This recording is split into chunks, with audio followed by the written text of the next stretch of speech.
Thank you for joining Marianne and the professor. This morning, I am delighted to be joined by Ben Rubin. And Ben, thank you so much for taking the time to chat with me today. It's a pleasure. So, Ben, I first heard you on a podcast with James Delingpole, and I was absolutely ecstatic when I heard you talking with James because I quickly ascertained that you are um, a consultant at a very high level with tremendous experience in change management, strategy consulting. You're from the UK, which is kind of the hub of the world for business consulting. So I have to tell you, when I heard that interview, I was sitting on the edge of my seat. I couldn't wait to hear what you had to say. So thank you for I don't know if you reached out to James or James reached out to you, but that was a fascinating conversation that you had with James Delingpole. So for those who don't know who you are, can you please just give us a rundown on your very interesting background and Yeah, expertise? absolutely. I would be delighted to. I'm Ben Rubin. I am an Englishman living in London. And for the past 18 years or thereabouts, I've been working in the consulting industry. So different flavors of corporate consulting, advising the leaders of large companies, international brands, names that you would have heard of across every industry sector, as well as doing work in government and elsewhere. I've been advising them on growth and transformation, and in the last 10 years in particular, in the deployment of digital technologies and the transformational impact that those technologies have had on their customer base, but then also inside the organization as well. So the types of skills, the types of capabilities, the different technologies that need to be implemented, the types of teams that you need to have in place in order to operate in a new economic system, essentially. And my career was is there kind of two halves to it. The first half I was in the creative consulting world. And I see a very clear distinction between creative consulting and analytical consulting. Yeah, so creative being generative, like we're creating new things, whereas the analytical side of the consulting world is much more about looking at what's already there and quantifying it and optimizing it, and that's more the kind of management consulting industry. But I started off my career in creative consulting, in design, in branding, communications, large scale events and conferences and big transformation programs. And I worked in small independent agencies, but then also a bunch of the big networks as well. So WPP, Interpublic Group, like the big listed corporate communications groups, the big advertising networks. I've worked inside them, and then around 2012, I got a new job working in the area of digital. So I was actually understanding, how do we deploy these new technologies that are coming through? Like, what does a mobile device mean for, banking or transportation or healthcare or whatever it might be, right?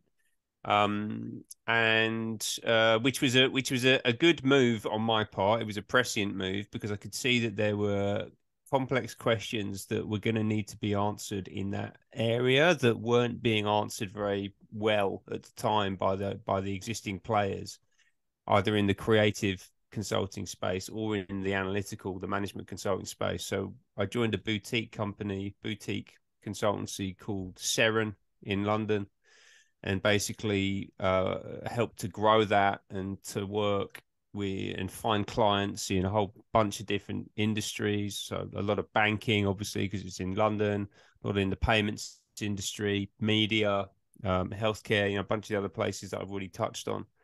And then, and that was a very hot space.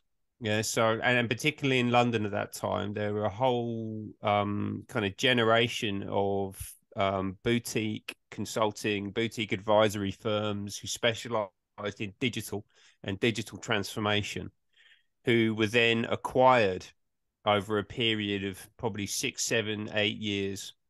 There was a real gold rush, basically, of these big advisory firms, the Accentures and the EYs and the Deloittes and the KPMGs and the PwCs and the BCGs and the Bains and the McKinseys of this world going around and acquiring digital and design capabilities. Yeah, so they'd go and buy these boutique firms and they would integrate them into their existing proposition and introduce them then to their clients and use that as a way to extend the service lines that they were able to offer and their ability to improve their ability to operate with credibility in that space, that kind of digital space.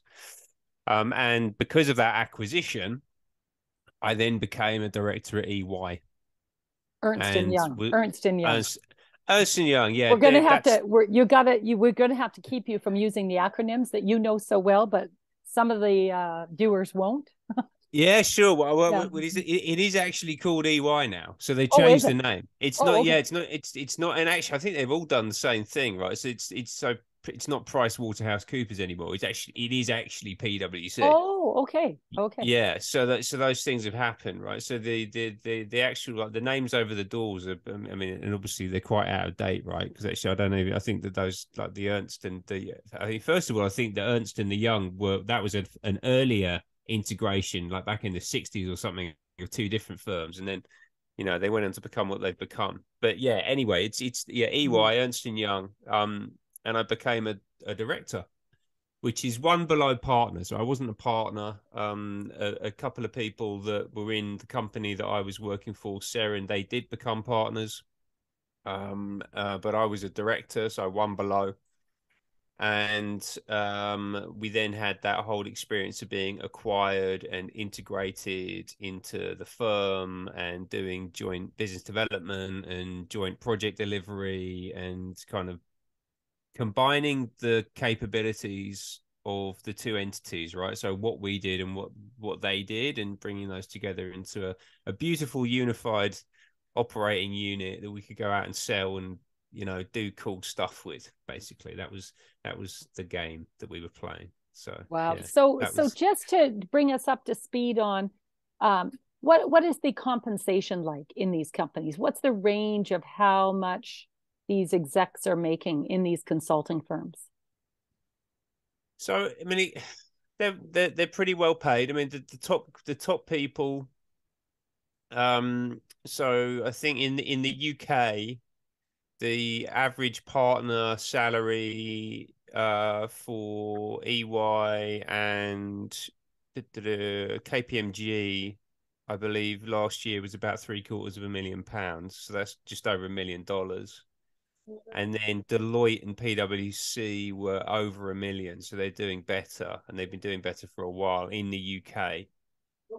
So they're putting, what was that, like $1.4 million a piece for the partners. Average. So there'll be some a bit on lower, some on considerably higher, and I believe, if I remember, the top person in the UK at EY was on about 3 million. Yeah, so good money. Very good money. And how, maybe expand on who are the big players in this industry, in the consulting business? So I mean, the big ones, the most established and the most well known, right? So there are two primary groups. One's called the Big Three, which is McKinsey, Bain, and BCG. And they're the strategy consultancies, right? So they do the more high profile, higher value strategic thinking for generally chief executives or people very, very close to the chief executive sitting around the boardroom table. And they're very well known, but they're comparatively small, actually, when you compare them to some of the bigger firms. So McKinsey's got about 30,000 people working for it. Bain's got about 20,000 working for it. BCG's got about 15,000 people working for it, right? So they're not small, but in comparison to some of the other consulting firms, they're relatively small, and they're elite units ultimately, right? I mean, and they talk about themselves in that way, and they operate in that way, right? So they've got higher day rates than anybody else, better client network than anybody else, better branding, really, than anybody else, right? So people know of McKinsey. Probably, I think people outside of the industry have heard that name. They'll be aware of it. They know that there's something about it right there, right? They've been in those sort of dominant positions as part of the big three for decades now, right? So, I mean, so that formed, 20, 30, 40 years ago now, and they are very much kind of embedded into that ecosystem in the corporate world. And then you have the big four. So you've got the big three and the big four. And the big four actually relate to the big global audit firms. So that is EY, Deloitte, KPMG, PwC, and they're significantly bigger. So EY's got about 250,000 people globally. Deloitte's about 400,000. KPMG's about the same size as EY, about 250,000. PwC is about 330,000 people. So they're a good 10 times the size of the big three. They generally do less strategic work. There are people in those firms who will get very upset that I've said that, because they do have strategy offers, but they are not on a par with the McKinseys, the BCGs of this world. They're much bigger because they do more of the hands-on operational delivery of the work, as opposed to just the upfront thinking, which is what you get a lot of the time with the McKinseys of this world. Like, they'll come in and say, we've crunched all this information and you need to do this. And then they go away and go off and do something else, where with some of the big four firms, they'll actually be hanging around for years, potentially, almost like an embedded partner to the clients that they're working with. And they also are still audit firms. So, and what I mean by audit is that's the person who goes in and looks at the accounts every year and says, yes, the accounts have been filed correctly. The money that you said is actually there. The statements that you're making publicly to the market and to investors and to regulators, all of that stuff stacks up, and we will put our stamp of approval on it, and we will assure people basically that your accounts have been audited and they're verified, and that you're actually you are actually what you say that you are, what you're presenting yourself as. Like, financially, you are actually as sound as you're telling everyone. So that's a really important role, right? Like, that external view on the accounting of companies is really important, and that's a big role that the big four play. But they also have advisory businesses as well.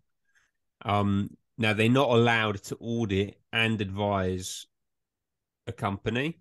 So if they win an audit, then they have to resign all of their advisory projects. Mm-hmm.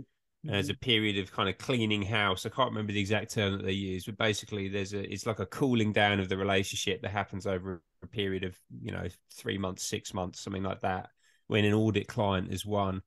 But the advisory businesses are, they're huge as well. There's actually been a whole tussle back and forth in I say the US, but really it was a global tussle back and forth EY recently, which is quite high profile and quite embarrassing actually for the leadership, where there was a discussion about separating the audit and the advisory businesses into separate entities. And it basically got completely derailed by I think it was the person who runs the North American business, basically came out and said that they didn't want it to happen, and it was going completely against the communication coming from the global leadership based in New York, and it didn't make them look very good, right? Alongside a whole bunch of other things, which you've not made these companies look very good recently, right? Including, signing off accounts for companies that then turned out to be fraudulent, and then the company's going under. And, that's happened a couple of times to EY in Germany recently, So there's a whole bunch of stuff going on around these businesses that is causing them some headaches recently. So tell me, you were in this industry, you're doing strategy consulting, you're doing change management consulting. Tell me what happened that you woke up, you're an insider, and you started to feel a little bit unsettled about what you were seeing. Well, if I'm honest, it kind of happened later. So I got into a bit my position in the Big Four. So as a director at EY, I pretty much I would say that I kind of got there by mistake, is the way I think about it. Yeah, because I wouldn't never have passed. First of all, I never would have applied to their grad scheme leaving university. It was not on my radar. Right, I had no idea or thought that I was going to go and join a big global management consulting business. Like, it really was not me. Like, I'm not that kind of person. I don't particularly do well in large corporates. I'm terrible at playing political games, which is essentially most of what these people spend their time doing, is like internal positioning and playing these games in order to progress themselves through the organization. And I don't have any time for that stuff, and I'm really bad at it. I have a tendency to say what I think, and that doesn't go down too well in organizations like that. So I was never a comfortable fit. Yeah, I was enjoying myself in this boutique consultancy, and the work we were doing was very, very interesting and of the zeitgeist, and increasingly valuable, and increasingly in that sort of sweet spot area where it was urgent and important, and the CEOs were focusing on it, and there was a lot of investment going into it. So the big firms knew that they were kind of flat-footed on this front, and actually culturally and in terms of their capability and their own processes and their own ways of working and their people, they're also very old-fashioned. Yeah, so they needed to quickly kind of plug in some digital new thinking, new culture to make themselves kind of look cool and up to speed with things. But when you got in there, it was going to take quite a bit more than dropping a few tens of millions on these acquisitions to kind of fix that as an issue, right? But anyway, I ended up in there, and it was pretty interesting. The first year and a half, I really enjoyed. The type of client access that these organizations have is unrivaled, really. I mean, and actually EY is quite high up on the pecking order. I wasn't in a McKinsey or a Bain or a BCG, for example, right? Where basically your Rolodex as someone who works there, you can tap into an alumni network that's everywhere, in every boardroom on earth, basically. And that was true to a certain extent with EY. Like, you would look at basically any company in the FTSE 100, the FTSE 250, major international brands, the Fortune 500 in the US, and there'd be someone sitting around the boardroom table who was part of the network. And that was fantastic. As someone who'd spent his career trying to get into boardrooms, to be able to just go into the boardroom was quite the thing. So we got some great access, and we did some fantastic work, and I got a lot of visibility across the global firm as well, because we were kind of a niche, exciting thing that they all wanted to understand, and to draw us into their work for how they were pitching and how they were delivering, and actually, like, right down into the fundamentals of how EY itself was doing a lot of what it was doing for clients. So that was really interesting. But then after about a year and a half, the kind of big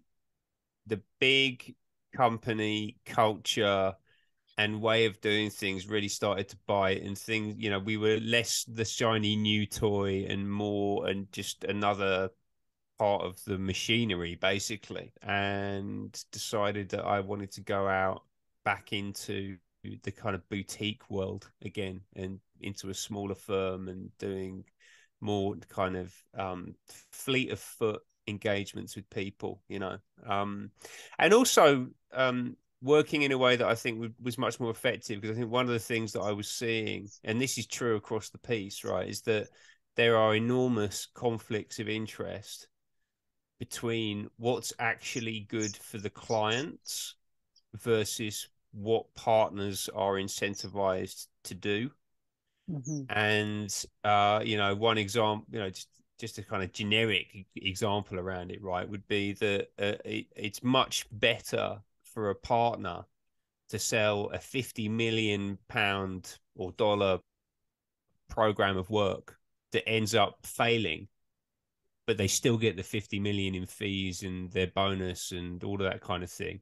There's a much greater incentive for them to do that than there is to do something for 500,000 that would actually deliver real value and work, right? And that's a constant issue, particularly in these big consulting firms, that actually, although they are nominally there to serve the client's interest, in reality, the incentives are focused on making as much money for themselves as they can and keeping the machine running, right? Because these are big global beasts, these things, you know, they've got these.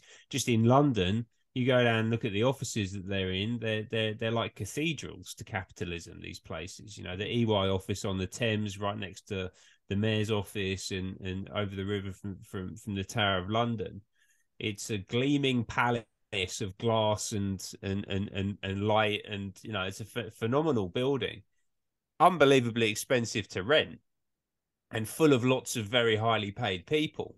And you've got to keep that thing moving. You've got to keep it running. You've got to keep on chucking work into the front end of it and producing outputs at the back end of it. And, you know, whatever you need to do to make that happen is what you'll do to make that happen. And if you aren't making that happen, you ain't going to be a partner for very long. Yeah, that's the way it is. So you were working on a contract, it sounded like with the NHS, and you had some very disturbing, I guess, how would I say, not engagement, but the process of what you were implementing with the NHS, you had some ethical issues. Is that right? Was that one of the projects that kind of tipped you? No, this was after that, actually. So the likes of the Big Four wouldn't have got anywhere near that. It was too high profile. I mean, what I described, I mean, you're talking about Genomics England, right? So this is the program that I talked to James Delingpole about. And it's an interesting one. That I came across that much later. I'd already been doing a lot of work around the health system, both private and public sector healthcare in the UK. And I was introduced to that organization and the chief executive and a bunch of other people in the leadership team via a contract that I was doing with a tiny, very specialist little consulting firm that solely is focused on ethical issues relating to the introduction of artificial intelligence and the development of these kind of big data platforms in healthcare and every other part of the system, right? Because this is going on all over the place. And what I saw there was kind of jaw-dropping, actually, because this genomics, this wave of genomics, which is basically being positioned as this huge new growth industry, and you know, a place where, you know, obviously it's talked about in the terms of patient health, but in reality, it's a new market that they're building currently. They're going to try and build it and expand it out to be all encompassing, right? They want this to be a completely global, integrated, interoperable data platform with, you know, ultimately the ambition will be to have every single man, woman, and child alive on this database, right? That's what they're trying to build. And they talk about it in terms of improving the nation's health and all this kind of stuff, but in reality, it's a lot more sinister than that. And you know, we were and actually the people that I was talking to, so the chief executive, a guy called Chris Wigley, he's a former partner at McKinsey. So he was part of an organization called Quantum Black, who are a data analytics and artificial intelligence machine learning specialist that I believe was acquired by McKinsey. And then Chris Wrigley went from Quantum Black to Genomics England. There's a bunch of other people around him who are former McKinsey people. And I was kind of thrust into that basically. You know, again, like with the when I was acquired by EY, we weren't really supposed to be there. You know, like they bought us for a bunch of capabilities, but I hadn't gone up through their hierarchy. I hadn't gone through, you know, all the training and the initiation processes and all that stuff that they do as you progress from a consultant to a senior consultant to a manager to a senior manager, and like on your way up into becoming a partner, and then all the different levels above that of partnership, right? Mm-hmm. Like I hadn't done that. And similarly, I was kind of lucky to be thrust into this situation where just by virtue of time, place, interest, background, and who knows what it was, where I was having these conversations to talk about this technology program. And I just put two and two together, really, because this was 2021. I'd already seen what had been going on with the lockdowns and the vaccination program that was being promoted, and I heard the way that the people at Genomics England were talking about all that stuff, right, which was essentially anyone who's against this is a nutter, and you know, towing the official line on it all, right, which is, you know, what these people do. It's what all of these organizations do. They're basically there to enforce the status quo. And people who ask too many questions or who have too many creative thoughts about doing things differently get hard ejected out of the organizations, right? Because that's not what's required. Well, that whole process, I'd almost call it a grooming process. Tell me what you know. I know people in the industry and I've heard their stories, but from the inside, they're very, very exact in the way that they select people and that the way they keep people, move them up or move them out. Tell me what you know about that process. Yeah, so the selection process is, I mean, differs firm to firm, right? I mean, but in somewhere like McKinsey, it will be incredibly exacting, and you know, it's a bit like I think someone described it to me. It's a bit like the Goldman Sachs interview process, where basically you have to speak to like 10, 15 different people, and any one of them at any point can reject you from the process. Like, it's incredibly exacting, and you really have to fit. Yeah, so they need you need to pass muster, you need to smell right, you need to say the right things, your whole demeanor, your tone, as well as your intellectual firepower. Like, everything needs to fit in with the firm, basically. So, you know, it is very exacting. You know, the other end of the scale, like a lot of these organizations, they are, you know, the vast majority of the work's done by younger people, right? So, you know, the grunt work is done. The actual work is well, they have this model which is find, mind, and grind, right? That's the kind of way of talking about it. So the finding of the projects, that's done by the partners. They're the rainmakers. They're the people who actually go out and they shape the program. They cut the deal. They sign the contract. They get the client on board. It's then minded. The delivery is then minded by someone at a director or a senior manager level, right? And they're actually responsible for execution of the contract and the profitability of the work and the final output and all that kind of stuff, which will have a partner signature on it. But ultimately, the work's being done by the people who are minding it. And then the grind, that's done by the lower orders, right? So that's the kind of senior consultant level people who are generally quite a bit younger. Yeah. So, you know, they're recruiting them from university. And that is a very established process. You know, they bring people in, they'll go to the good unis around the UK, and I'm sure the same is true in the US, and they'll try and find people who are coming off the right kind of courses and who look right, smell right, you know, all that kind of stuff that I just said, and they'll bring them in. And then it is quite is then your progression through the hierarchy is quite exacting, and they absolutely do have a move up or move out type model. The big firms in particular, so the big four, I know, are actually having real problems hiring people at the minute at that more junior level. Because it is a grind, right? I talked about find, mind, and grind. Like the grind bit, it really is a grind. Like a lot of that work is, I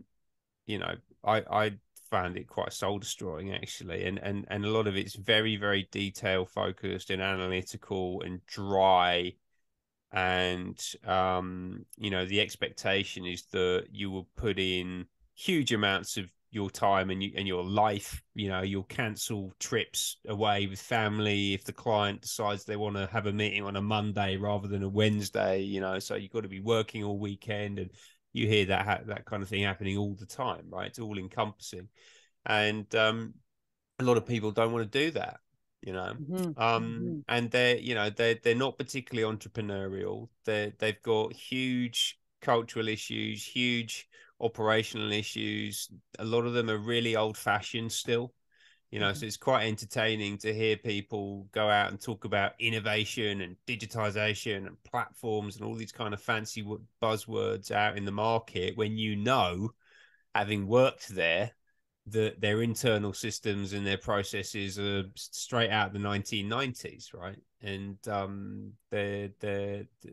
they end up exporting that to their clients, and that's which is a challenge for them, and it's not good for the clients. And a lot of the clients that they are set up to work with tend to be the big established global corporations that are kind of dying off ultimately, right? And they're being replaced by more innovative, fleeter of foot, more digital native businesses. Yeah, and that's happening all over the place. People, the whole culture around work is changing. Like the idea that people want to just stay with one firm for 40 years, like grinding their way up through the hierarchy. Like I think maybe that's dying away a little bit. They've got a whole bunch of challenges that they're facing, not least a whole bunch of ethical issues and big questions that are now being asked, right? That's what we want to talk about. So it sounds a little bit like a brotherhood. It sounds as though you join this elite group. You have to be willing to sacrifice everything, work 60, 80 hours a week. And if you don't comply, and if you're agreeable and you're a company man, you will move up. But if you're not agreeable, or you ask too many questions, or you don't abide by almost this culture, you're shown the door, or you're shown into a company that they will slot you in at a senior level. Am I understanding that? So you're kind of touching on the alumni network, right? So people will leave the organization and they'll be shepherded into a useful position in a potential client or a current client organization, where the firm can then reach out to you and say, hey, give us work, or point us in the direction of where work might come from, or have a little word in that person over there's ear for us and tell us what great people we are. And there's absolutely a lot of that stuff going on. Yeah. And it's not just in the corporations, it's also in the political system and in the charity sector as well. It is. It's you described it as a brotherhood. It's quite heavily male dominated, but there are a lot of women up there as well. Right the way up to the top levels of the organization. And it is all encompassing. Yeah. So actually, like one of the guys that I work with a lot, when we got acquired, he was a director at the time, and then making a success of that acquisition, not least through the work that he and I were collaborating on, basically got him a partner position. And one of the things that I remember very clearly at the time was that when he got promoted, his workload went up. It's like, oh, wow, okay. So you were already a workaholic and working more hours a week than I care to imagine. And your entire social life, by the way, is dominated by networking with other partners in the firm and networking with clients. Like, I mean, literally your existence is geared towards this. There's very little that goes on outside, if anything. Yeah. They're pretty much wedded to this. And that individual, all of a sudden, because he was based in London, he ended up running a global relationship, which was mainly driven out of New York. So what he ended up doing, having made the grade, got the nod, the phone call, brought upstairs into the executive suite with the solid gold toilets and all that kind of stuff. Probably doesn't exist. Maybe it does. I don't know. He's next thing you know, he isn't working till 9 p.m. He's working till midnight every night, and he's doing conference calls at 11 p.m. And I was sort of sitting there going, wow, that's depressing. The idea that you've worked so hard, and you got into this lofty position as a partner in the firm, and then it's like, well, no, you're going to be working harder now, right? And also, this is one thing that he mentioned to me, which is that he didn't realize until he got into the partnership, is that although there are 6 layers or something, like from the bottom rung to the partner rung, you'll become a partner. And then it's revealed to you that, oh, look, there's another 20 layers above you. So you thought that you'd made it, but actually, no, you haven't made it. And there's always someone who sits above you who can tell you what to do, even when you get into the lofty position of a partner, right? So it's a pyramid scheme, like a lot of these things are, and the people at the top are doing just great. Thank you very much. And they kind of show the lower order people, like, well, you could be like this one day, but obviously, like that not everyone can. Yeah. So there will be a bunch of you who don't make it. Which is what life is like ultimately. Yeah. But it was an interesting setup. So really, I think we've talked a lot about the psychology of how these people are working within what's the psychology of the organization. And I think why I want to talk about that is that I have a sense that they have a key role in this COVID agenda. The bigger plan over the last 3 years. My sense is, and maybe you can correct me, have they been instrumental in executing the COVID pandemic agenda? Yes. In a word, yes, definitely. And all you need to do really is to understand that that all of these organizations are strategic partners of the World Economic Forum. Yeah, so straight off the bat, every single one of the ones that we've mentioned is a strategic partner of the World Economic Forum, and there's only 100 of those, right? So here we are. They've got major representation in an elite group of 100 companies that the World Economic Forum cites as the 100 strategic partners, and half a dozen of them are these consulting firms. What does that mean to you? What does that signify? Well, it doesn't. What does it signify? Well, it signifies that they are. Well, look, you just said that they're part of the agenda, and that means that they are, because the agenda is being promoted, not in no small part by the World Economic Forum and its partners. It's not the only place that this is coming from. There's quite a complicated web of organizations up there, but the World Economic Forum, run by Klaus Schwab, populated with the great and the supposedly good of the world of politics and corporations and finance and whatever it might be, who have been promoting the Great Reset, which was launched by Prince Charles, as he was then, alongside Klaus Schwab in November 2020. That whole agenda, that centralization of power and control into an ever smaller group of international so-called elites, these organizations are they're helping to steer the ship and to move the ship forward and to do the bidding of that group basically, and you know they're at an operational level, but also as I understand it as a strategic partner, they're also helping to fund it as well. You know, so this is partner money from each of these advisory firms, as well as a bunch of others that we haven't talked about yet, but we will get onto, because there's you know there are a bunch of organizations in there who are doing very similar stuff, and you know which okay right which in itself is interesting, right? And it's more than half a dozen, right? Because we've already talked about 7 firms, so McKinsey, Bain, BCG, EY, Deloitte, KPMG, and PwC. They're all on there, so that's more than half a dozen already. But then you've also got the likes of Accenture, who are formerly Andersen Consulting, Arthur Andersen, which went down because of Enron. You've got IBM in there, I believe, Infosys, Tata Consulting Services, TCS, who are also advisory organizations.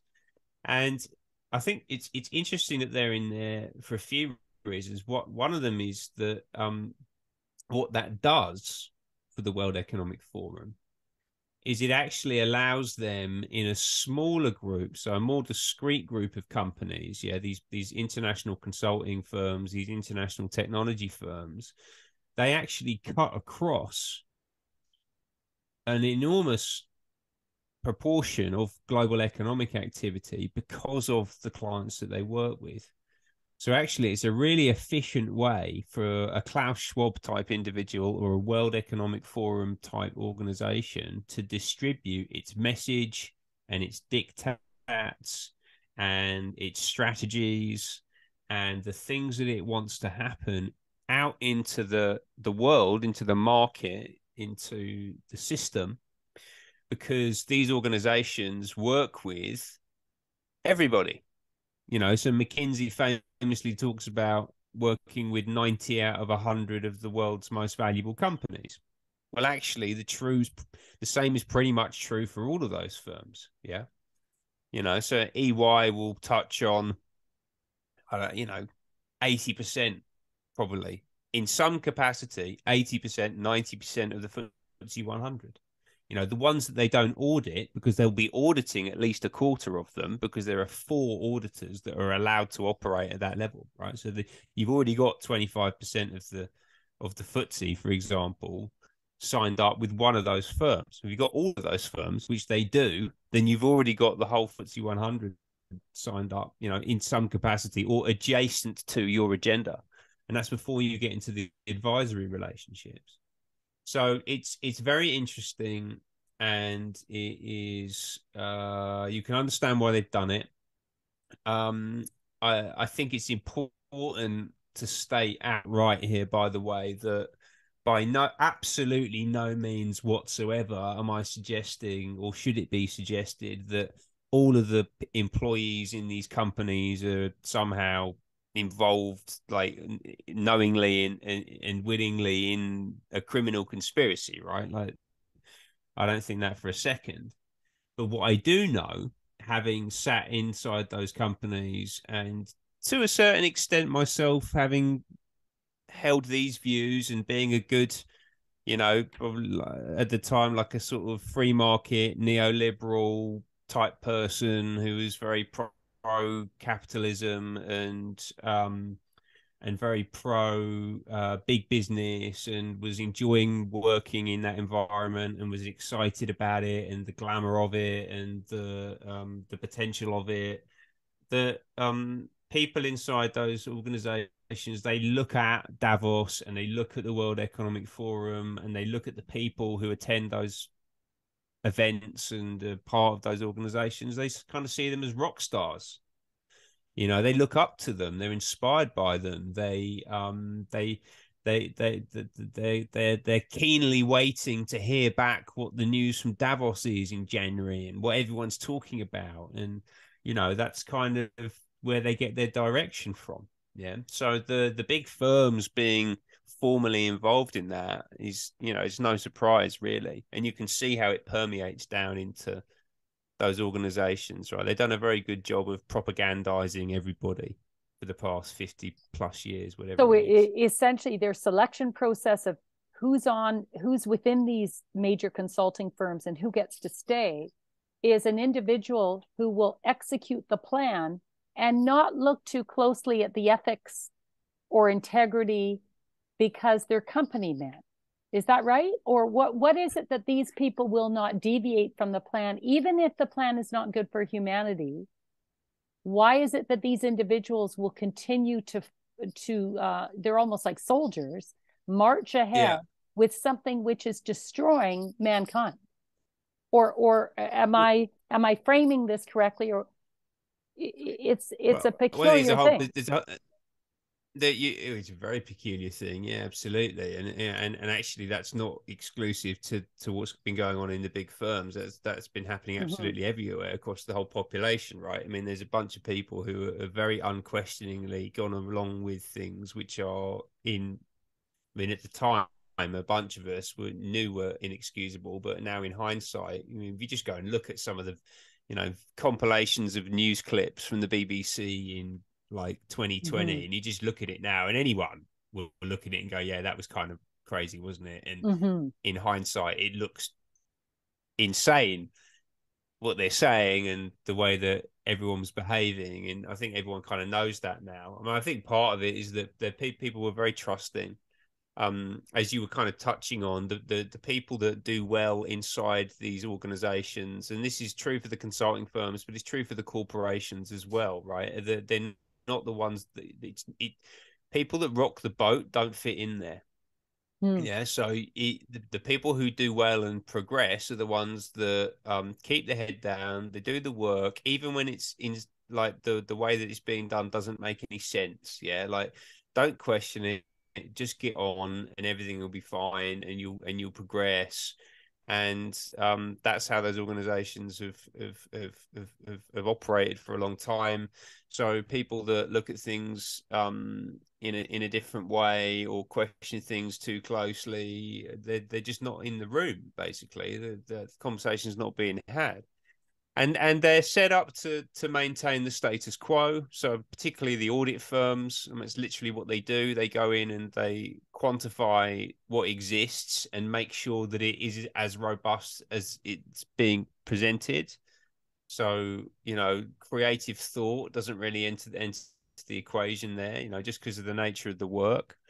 And also because, and this is a really important thing that I think that people should understand, is that the components of what we're talking about are so vast, like the web of things that has been, or that they've attempted to implement, is so vast. It touches on the health system, the media, the banking system with this CBDC thing that they're trying to bring in, which is the next thing that the big firms we should talk about, right? Because there's a bunch of activity happening around central bank digital currencies that these organizations are working on, that again is helping government to perpetuate and to implement things that should not be implemented.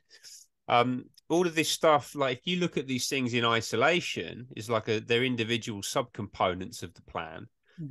They're maybe not as sinister as they might be, and they fit neatly into a narrative which has been handed down to us for the past, well, in reality, it's 50 years, right? 50 plus years, because the World Economic Forum's been around since 1971. The Young Global Leaders Program, well, actually, it was called the Global Leaders of Tomorrow Program originally, GLT. That was initiated in 1993.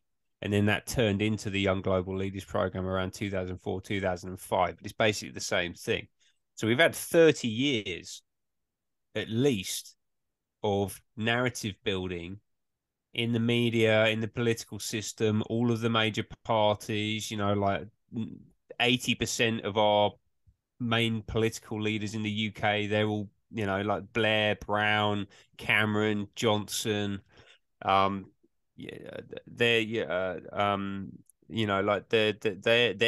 are graduates of that program, right? So that narrative has been embedded, and we've all been working within it and have been part of it for I mean, basically as long as I've been in the workforce.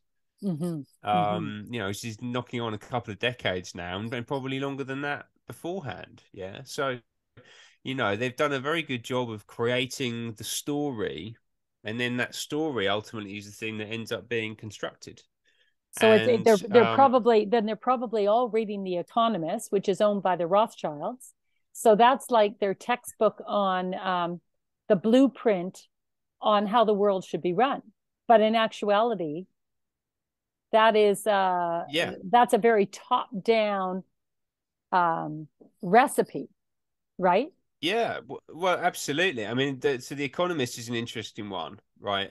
Because I was an avid Economist reader for years, and Mm-hmm. it's just, I think one of the things that the English in particular, the Brits are going to have to come to terms with sooner rather than later, is that these media institutions that we have, particularly people like The Economist and the BBC, that are presented as the fair and balanced, level-headed, you know, internationalist uh, uh, uh, titles of choice, right? You know, like the Mm-hmm. ones that you can go to that they kind of they cut through the noise and the hullabaloo, and they get to the root of the issue, and they have a fair and balanced perspective of both sides, and you know, all that kind of thing, right? That's actually total nonsense. They're the worst propaganda outlets globally, actually. The Mm-hmm. BBC, and The Economist, you know, you were talking about a minute ago, the involved with the Rothschilds. I also believe that so it was Linda Rothschild, I think was the proprietor of The Economist, and I think they also have investment from the Agnelli family, which is the Italian industrialists behind Fiat and now Ferrari, I think, as well, and a bunch of other automotive brands, businesses. They've got they're in there as well, and they are part of the globalist control apparatus, basically. So if you look at the Bilderberg meetings, the one that happened last year, they're actually due another one in a month or so. So I'm interested to see who's going to be attending that, because they do publish the attendee list and the agenda. At the Bilderberg meeting last year, one of the people attending was Zanny Minton Beddoes, who is the executive editor of The Economist, Mm. right? As well as someone else who's their defense editor, I think it was, as well as a couple of senior people from the Financial Times.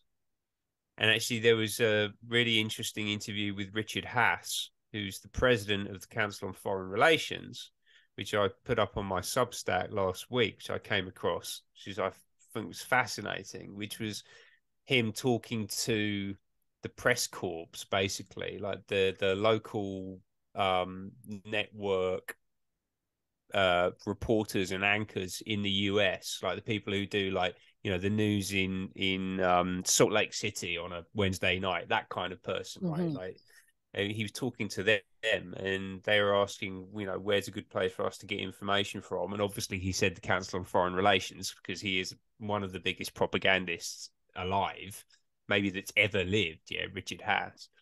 And the two titles that he particularly called out as being ones that you should go to for as good reliable news sources, as well as NPR. He did talk about NPR, but they were The Economist and the FT. And I used to read those two and think that I was like a, you know, real smart guy. I did the You know, same. I did the same in my MBA. It was required reading. So for 2 years, yeah, I was reading it, and then I was hooked. But now I reflect back, and I think there was an absolute agenda to that publication in terms of globalism. They never ever would talk about nationalism, and I look back and I think, wow, I was indoctrinated for over 30 years reading that, feeling, oh, aren't you know, it seemed rather cleverly written, and I always enjoyed it. But I look back now and I think, no, what a waste of time. yeah. Well, I It's mean, so that propaganda. my whole absolutely it is. Yeah, my whole worldview for a long time, I was avid FT reader. You know, I was quite snooty about it. So you know, everyone else is reading the Guardian all the time. So like, no, I read the FT, and and I thought that said something about me, right? Like and maybe it did, and maybe it wasn't what I thought it said about me, because ultimately it's the voice of the Davos man. Yeah, it's Yeah. the acceptable, respectable, urbane, metropolitan, knowing, well-heeled, liberal, globalist elite. That's the whole shtick, basically. Like that's what the FT is. And also, by the way, I've worked with them, Mm-hmm. so I know them up close, and I know people still today who are in senior positions at the Financial Times, as well as a whole bunch of other media organizations as well, including CNN, including the Atlantic magazine, including, a bunch of other places, right? So, I'm It's very it's close up to this. it's such a web and such a network.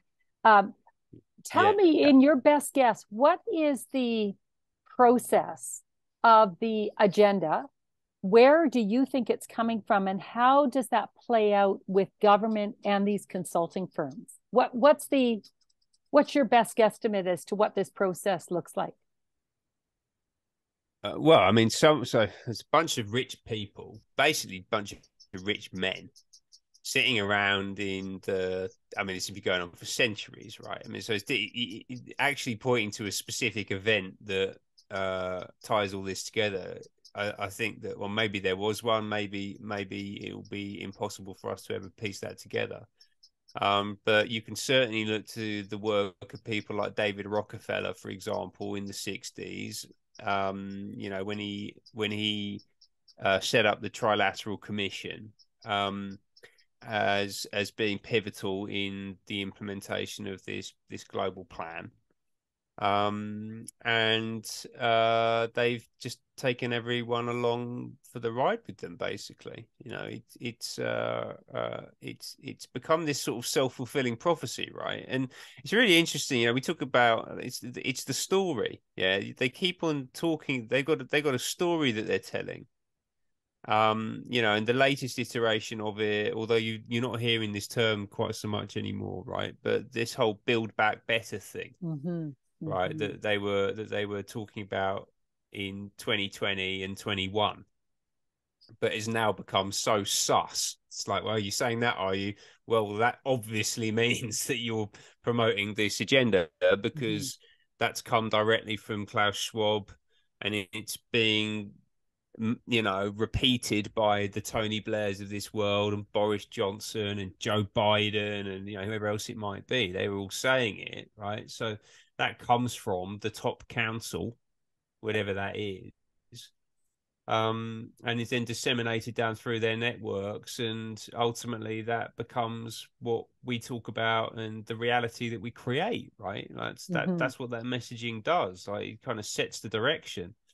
And that will come, ultimately from, I think that uh, really this boils down to money. Yeah, like that's how the world is run, makes the world go round, as they say, and the people that control that are it's the Black Rocks, it's the Carlyle groups, it's the Bank of International Settlements, it's these huge behemoth investment funds and global banking entities that the vast majority of humanity have absolutely no understanding of. Like, they can't see it. No.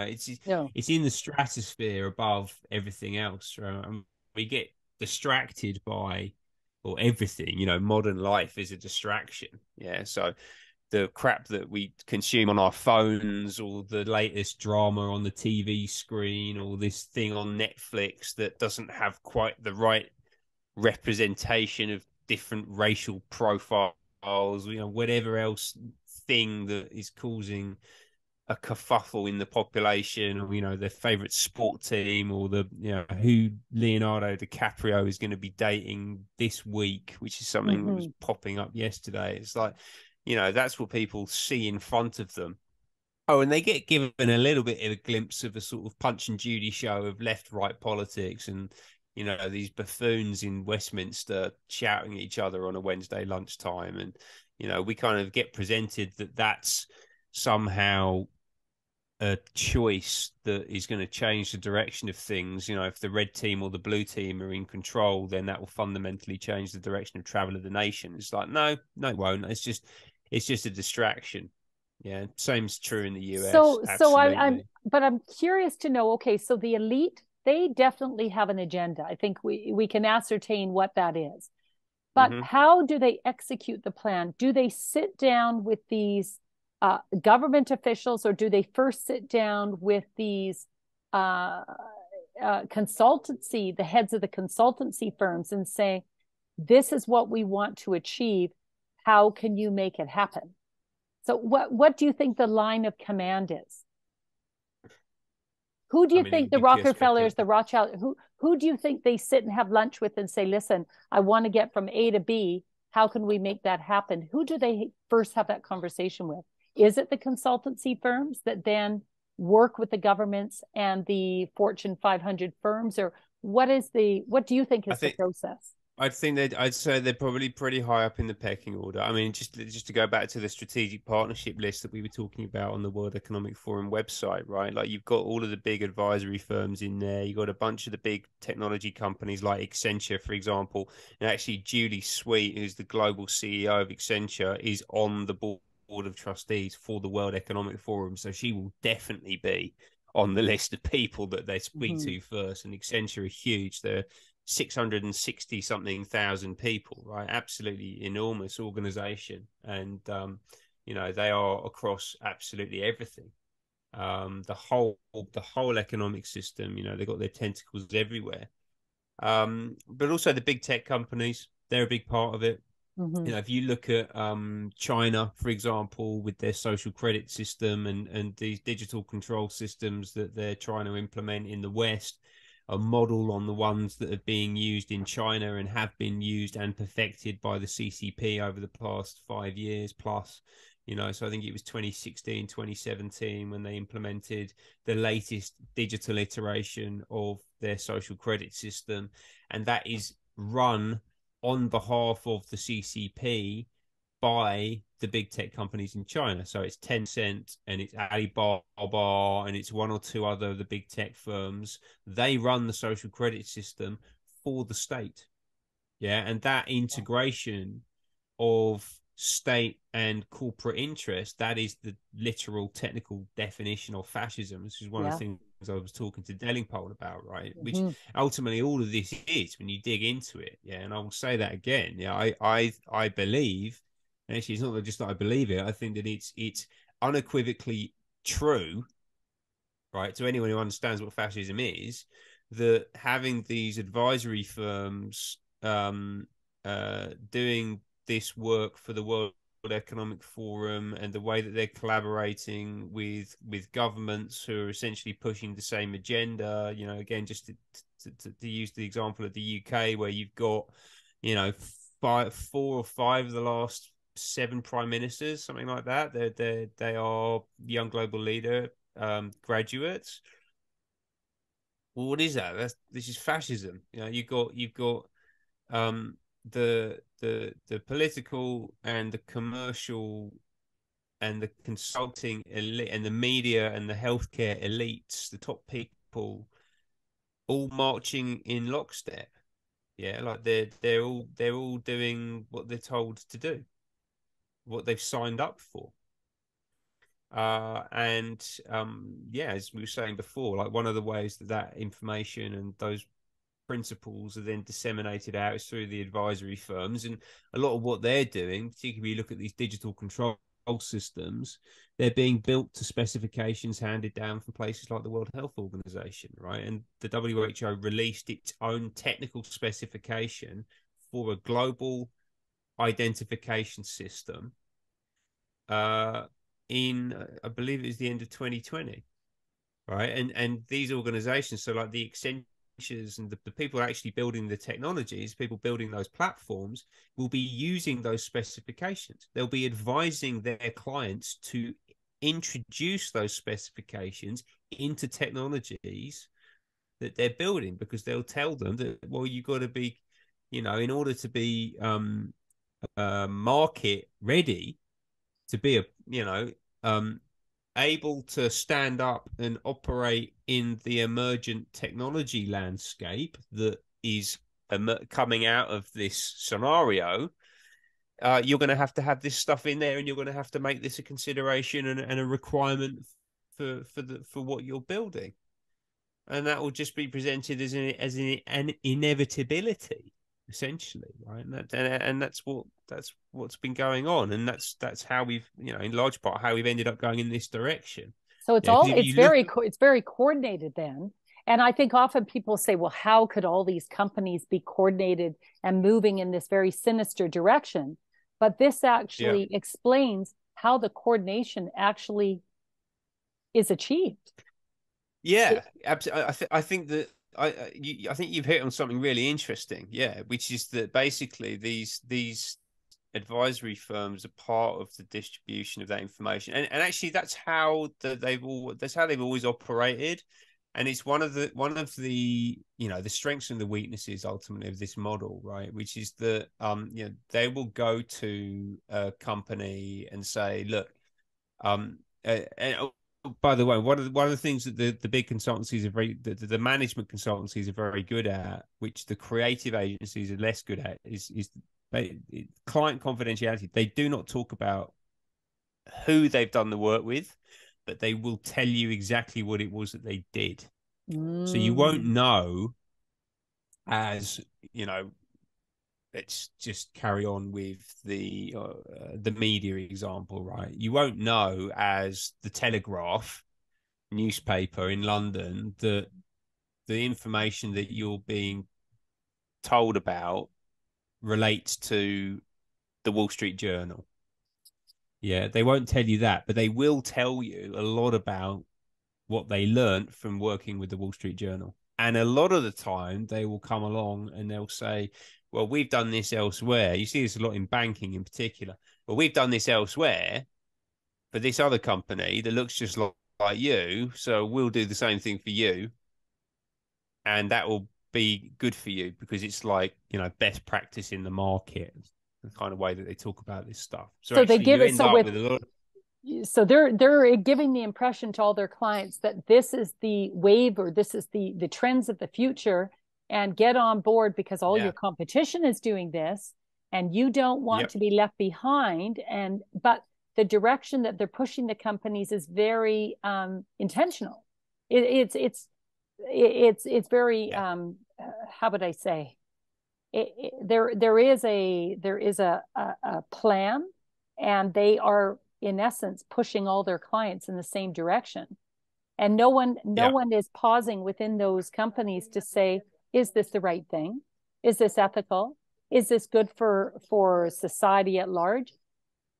Because the type of people that work within the organization are groomed not to ask questions. Yeah, absolutely. Well, yeah, that's part of it. And then also because you're talking about corporate entities. Yeah, and this is really important to understand this, that corporations are legally required to maximize shareholder value, and to do things as as an extension of that increase market share and increase profits for themselves. Mm-hmm. Right, so they're not really thinking. They'll talk about this idea of stakeholder capitalism, which is a Klaus Schwab term, right, which is absolute garbage. But they'll talk about being focused on customer needs and all that kind of thing, right? But if you look at just one example, say in the banking system, like the banks are closing down branches, physical branches, hand over fist, like they're just disappearing from high streets. Yeah. Even though people like going into the branch, particularly older people, like they don't want to bank with you on their phone. They want to go into the branch and they like cash, right? Well, they're going to get rid of all of that. They don't care that the customer doesn't want it, or they don't care that, the CBDC model that they're talking about bringing in is massively open to abuse by government, for example. Mm-hmm. What they care about is efficiency. And if they can fire a load of people and sell a load of physical estate that they don't need anymore and make money off that, then they'll just like rats up drain pipes. Yeah, they're not even thinking about it. Like, it's just it's a bottom line issue, and that's what will be driving the decision most of the time. Mm-hmm. So yeah, things like ethics not really coming into play at all, I would say. So interesting. And and you asked about the the how whether the consulting firms are part of it, helping implement the agenda, and we talked about how they can do it in a roundabout way. Well, actually, they've been doing it in a very direct way as well. So if you look at an example that came out of Canada over the past, I can't remember the exact date that this happened. I think it was revealed in the last sort of 6 to 12 months. But basically, McKinsey was effectively running the whole COVID response for the government of Quebec, Yes, yes, I specifically heard that. focused it. And I thought, Yeah, just a minute, why is McKinsey as a consultancy running the show for COVID, the COVID response of lockdown, etc., in Quebec when we have elected officials? How in the world does McKinsey end up at the helm of that whole response? This is, but as you explain, it sounds to me like McKinsey has very close ties to Canadian government. So they've been hired.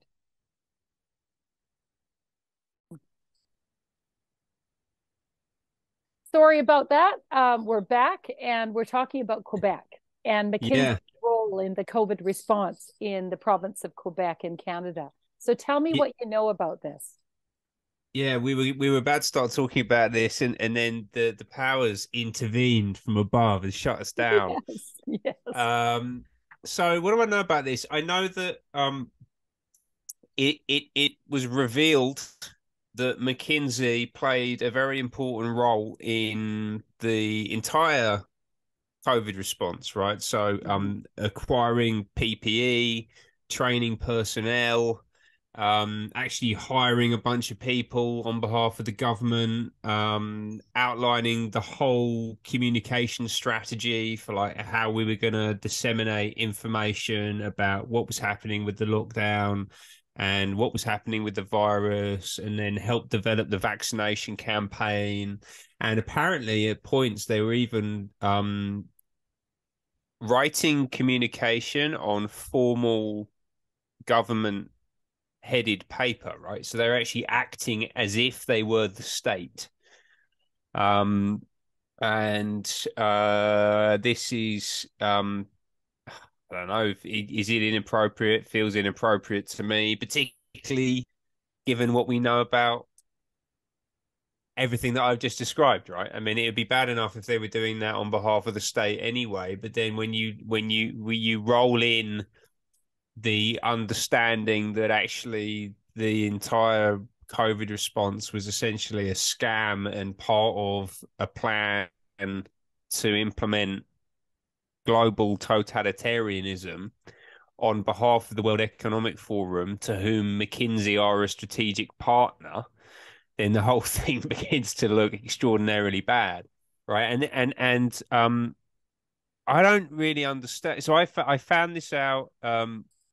So I've been in and out of the consulting world for the past few years. Like, I've been working in music and doing various other things, so I've not quite had my finger on the pulse in the same way that I did when I was actually a director in the firm, and I was much more engaged in what was going on in the industry day to day. So when this came out, I was like, wow, that's wild. And then you look at that in the context of the other things that McKinsey have done over the past few years that we know about. Yeah. So I don't know if you're familiar with the Purdue pharmaceutical case, where McKinsey helped create the Oxycontin crisis, like the opioid epidemic, yeah, which is killing thousands upon thousands of Americans every year, right? It's like one of the biggest killers now is overdosing on these synthetic opioids, Mm-hmm. right? Like it's huge, right? And the human damage of that has been huge. So obviously, people are dying, but also like the addiction and the damage that it causes to people's lives and to their relatives and all that kind of stuff. And McKinsey was actively helping to grow that market for Purdue, and operating like a drug cartel, basically. I mean, that's what the cartels do. Like they get people addicted. They try to maximize the amount of, cocaine that's being sold and consumed in the market that they're operating in. And that's what McKinsey were doing here. Exactly the same thing. And then you look at it, and then you also think, well, as I was reading, brushing up on what happened with Enron earlier on today, they were actually involved with Enron, and the Enron scandal took down Arthur Andersen, who were the auditors, but McKinsey were in the boardroom as well, advising on a whole load of those things that they were doing. And actually, Jeff Stelling, as I understand it, he was the CEO, was a McKinsey partner before he took on that job. It's like, well, hang on a minute. If Enron can take down Arthur Andersen, why didn't it take down McKinsey? And then at what point does the the firm become untouchable? Like what do they need to do? What does the market, what do we as individuals need to see McKinsey doing in order to realize that it probably shouldn't exist anymore? What are the ethical guardrails here, or aren't there any? Because it would appear that there aren't, right? And as much as we talk about, McKinsey being an elite firm and all that kind of stuff, yeah, which it is, you've got very smart people working there, but you have to question their morals. What are you standing out in front of? And yeah, I know that you may not have personally been involved with this, McKinsey Partners, and my friend who got in touch with me on the back of the Delingpole interview to say that he basically agreed with everything that I'd said, which was quite eye-opening. Actually, I was surprised to hear that. I was surprised that he reached out to me. Actually, I hadn't spoken to him in a good number of years, but he's in a pretty senior level there. He said, "No, I think you pretty much bang on with what you were saying." I was like, "Okay, well, are you going to resign?" Like when does this? Mm-hmm. Like you sort of you're giving me words of encouragement about what I've done, but you're still on the payroll at the firm, and the firm has done a whole bunch of things. I talked about one thing, but we just touched on a couple of other things that it's done, right? And those are just things that we know about. It's doing, it's working on, I don't know, like there are a whole bunch of things that it was doing for the Department of Homeland Security around the immigration deportation system that people got very upset about. I think it was around 2017, 2018. We know that they're working constantly with military industrial complex, like they're into the guts of everything, basically. Well, there's a very fuzzy line between, it's the public-private partnership, and they're kind of straddling both worlds. But yep. As you describe this, do you think it sounds like a cartel, that they are an elite cartel that has immunity from the law, immunity for any sort of responsibility or liability? They sound untouchable, but extremely powerful. Yeah, I think it is. It looks like that. I talk about this management via plausible deniability. That's the term that I've used before that I like, and I've talked about it in the context of the NHS, but I think it's true everywhere else. Right? Is that the basically a lot of the reason the consultants are there is so that if something goes wrong, then the executives can just go, "Oh, well, the consultants said that we should do it." So I've my ass is covered, right? You can't blame Yes. me. We McKinsey said, and we did what McKinsey said to do. But then And, but then the consultants can go, oh, well, you know, we were just engaged by the client to do this piece of work. We can't blame us for it, you know. Particularly, oh, can't blame us. You know, the government's in control of that. The ministers are in control of the decision making around these issues. You know, we're just here to provide advice impartially. You know, you can't possibly blame us. It's like, okay, well, who's actually responsible here? And it's all just this sort of Mexican standoff with people pointing at each other. Go, it's them, it's them, it's him, it's these people. So it's never me. You know, and you saw it with the way that the, you know, Fauci and the CDC and the FDA were all sort of this sort of merry-go-round of, oh, well, they've said this, and well, I'm saying that because they said that, and I'm saying that because they said that. It's like, wait a minute, you're just pointing at each other, and that's where the plausible deniability comes in, because they'll never actually admit to the fact that the buck stops with them. Yeah, and that's a big part of it. And there is a revolving door between the consulting firms, the big corporations, and top level government positions, right? I mean, just one example, yeah, in the UK, and I find this mind boggling, right, that this relationship would exist, but it does. But there is a guy, and I'll tell you exactly who it is. So I used to work with him. Right? There's a guy called Mats Persson, who is a senior partner in EY in the UK, and he was seconded into number 11 Downing Street. But this guy Mats Persson, who, as I said, I've met and I've worked with him, yeah, because he was a partner when I was a director in the firm. He did a 10-month, 11-month secondment as Rishi Sunak's chief of staff, and then straight back out into EY. So he went from EY into number 11 and back straight back out into EY. And they're obviously rubbing their hands with glee because they got all the inside information on what's going on, where the spend's happening, this, that, whatever. So, really? This is really odd. Like, I don't think that should be happening at all. no. You know, and I'm not vindicating that individual. Right? I mean, I've pointed him out as one example. I think that happens all over the place. Yeah, it's just that I happened to see that one specifically, and I thought that was deeply inappropriate. Yeah, But so I would say, this is widespread. This is, in yes, my mind, this is criminal behavior, yeah, but these characters are above the law. And the way that they established this network has the impression of being everything is legal, everything is above board, but in my mind, it's deeply corrupt, deeply criminal. It's cartel-like. How is this different from a cartel?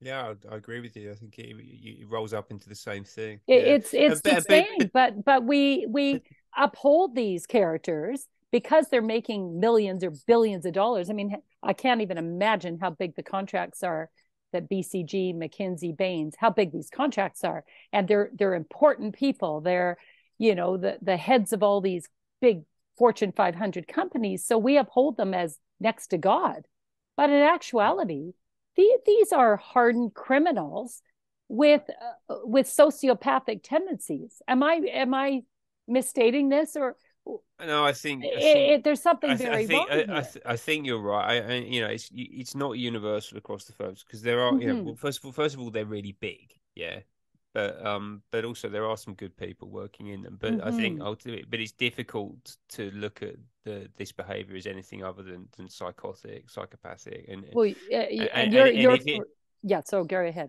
and whether it's demonstrably criminal or not, I don't know. But I mean, just a one example. So BCG, who I talked about again on the Daily Pod, so they actually had they had a senior consultant that they were charging out to the Treasury at £7,500 a day.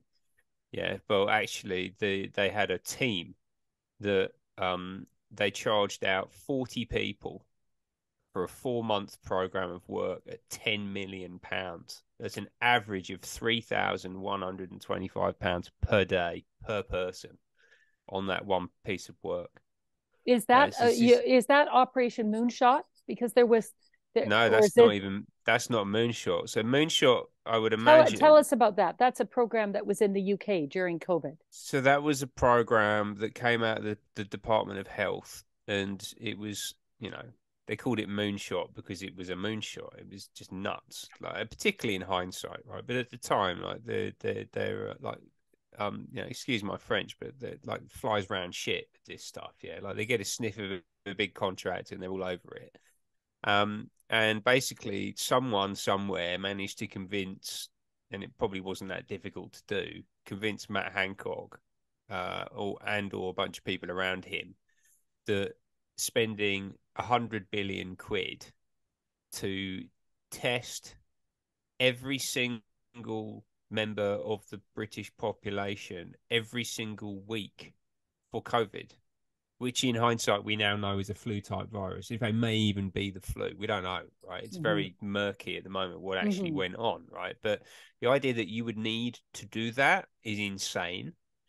And then to put yourself in the driving seat to run that program, and it was picked up by Deloitte, who were positioned to at least marshal the program and marshal the forces. I don't know if they were going to take the whole spend for themselves, probably not, but they were in the driving seat, right? That was something that was signed off, and just the sheer the scale of it, the greed, like rampant greed, like and the pure hubris that you have the right to do something like that, and that it's even a possible thing to do, and that if you could do it, it would be a reasonable thing to do, and that you can charge the public purse that amount of money to do it is just unbelievable to me. They justify this. They rationalize. It's twisted because they're not capable of looking at whether something is right or wrong. This is clearly wrong. But how do they justify it? What is it with these people that they have no moral compass? Well, I don't know. They might be psychopaths, right? Or greedy. They like their lifestyle of £1 million a year. Or what is it that if you put it in front of these colleagues of yours and say, listen, what you're doing is destructive. This is not good for this generation nor the next generation. You're fast tracking society towards fascism. What is the response? If you have a conversation with your colleagues, what do they say to you? How do they justify this? I mean, we're in the realm of hypotheticals at this point, because I wasn't in that environment when that happened, right? But I was sort of spectating from the outside. But I can imagine, because I've seen other major programs set up, that they weren't thinking about it at all. What they saw was the number, and what they were thinking about was how much of that number they could get for themselves. And actually, what this comes down to a lot of the time is competitiveness between the firms. So basically, what they'll be saying is, well, if we don't do it, PwC are going to go for it. Yeah. Or KPMG are going to go for it. So we might as well just go in for it. And there isn't any discussion about whether it's ethical or not. And also, again, just to sort of reiterate and go back down over the one of the key points in all of this is that they are strategic partners of the World Economic Forum, right? So they obviously don't care, and they are fully on board with the agenda. And there isn't any consideration about whether it's the right thing or a wrong thing to do, because they've already signed up to it. So they've rationalized that this is the way the future is, and we are going to implement the plan. And the plan is good because it's coming from above, and therefore we've adopted the plan and we're going to execute the plan. Yeah, and we'll get away with it because we've got the air cover, because we can blame it on someone else, because that's the way that the whole thing's been set up. And also, we've been doing this for years. I mean, if you look at EY, for example, the guy that was, he might still be the UK chairman. I can't remember. He was the UK chairman while I was there, but he's now gone off into some highfalutin global role all about sustainability, right? And that's one of the new gravy trains that they're all trying to ride: ESG, sustainability. Like they're all over that, right? Like because they've kind of run out of things to consult on, so they're trying to create a new market around these sustainability targets.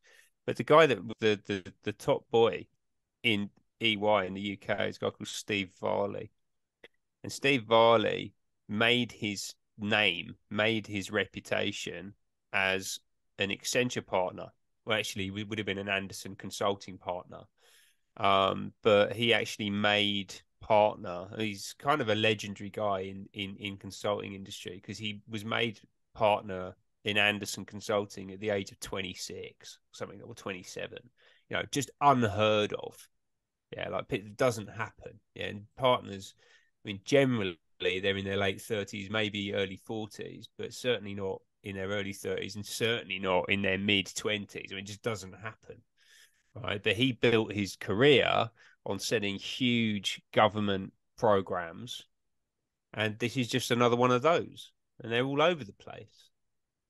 So it's just another thing that's coming out of central governments, being funded by the taxpayer, that these organizations have got their tentacles into. And it's just business as usual, really. How big are these contracts? For example, Operation Moonshot in the UK, to get a shot into every arm, or not a shot into every arm, testing every week for everyone in the UK. How big was that contract? Well, that was 100 billion. $100 billion for pounds.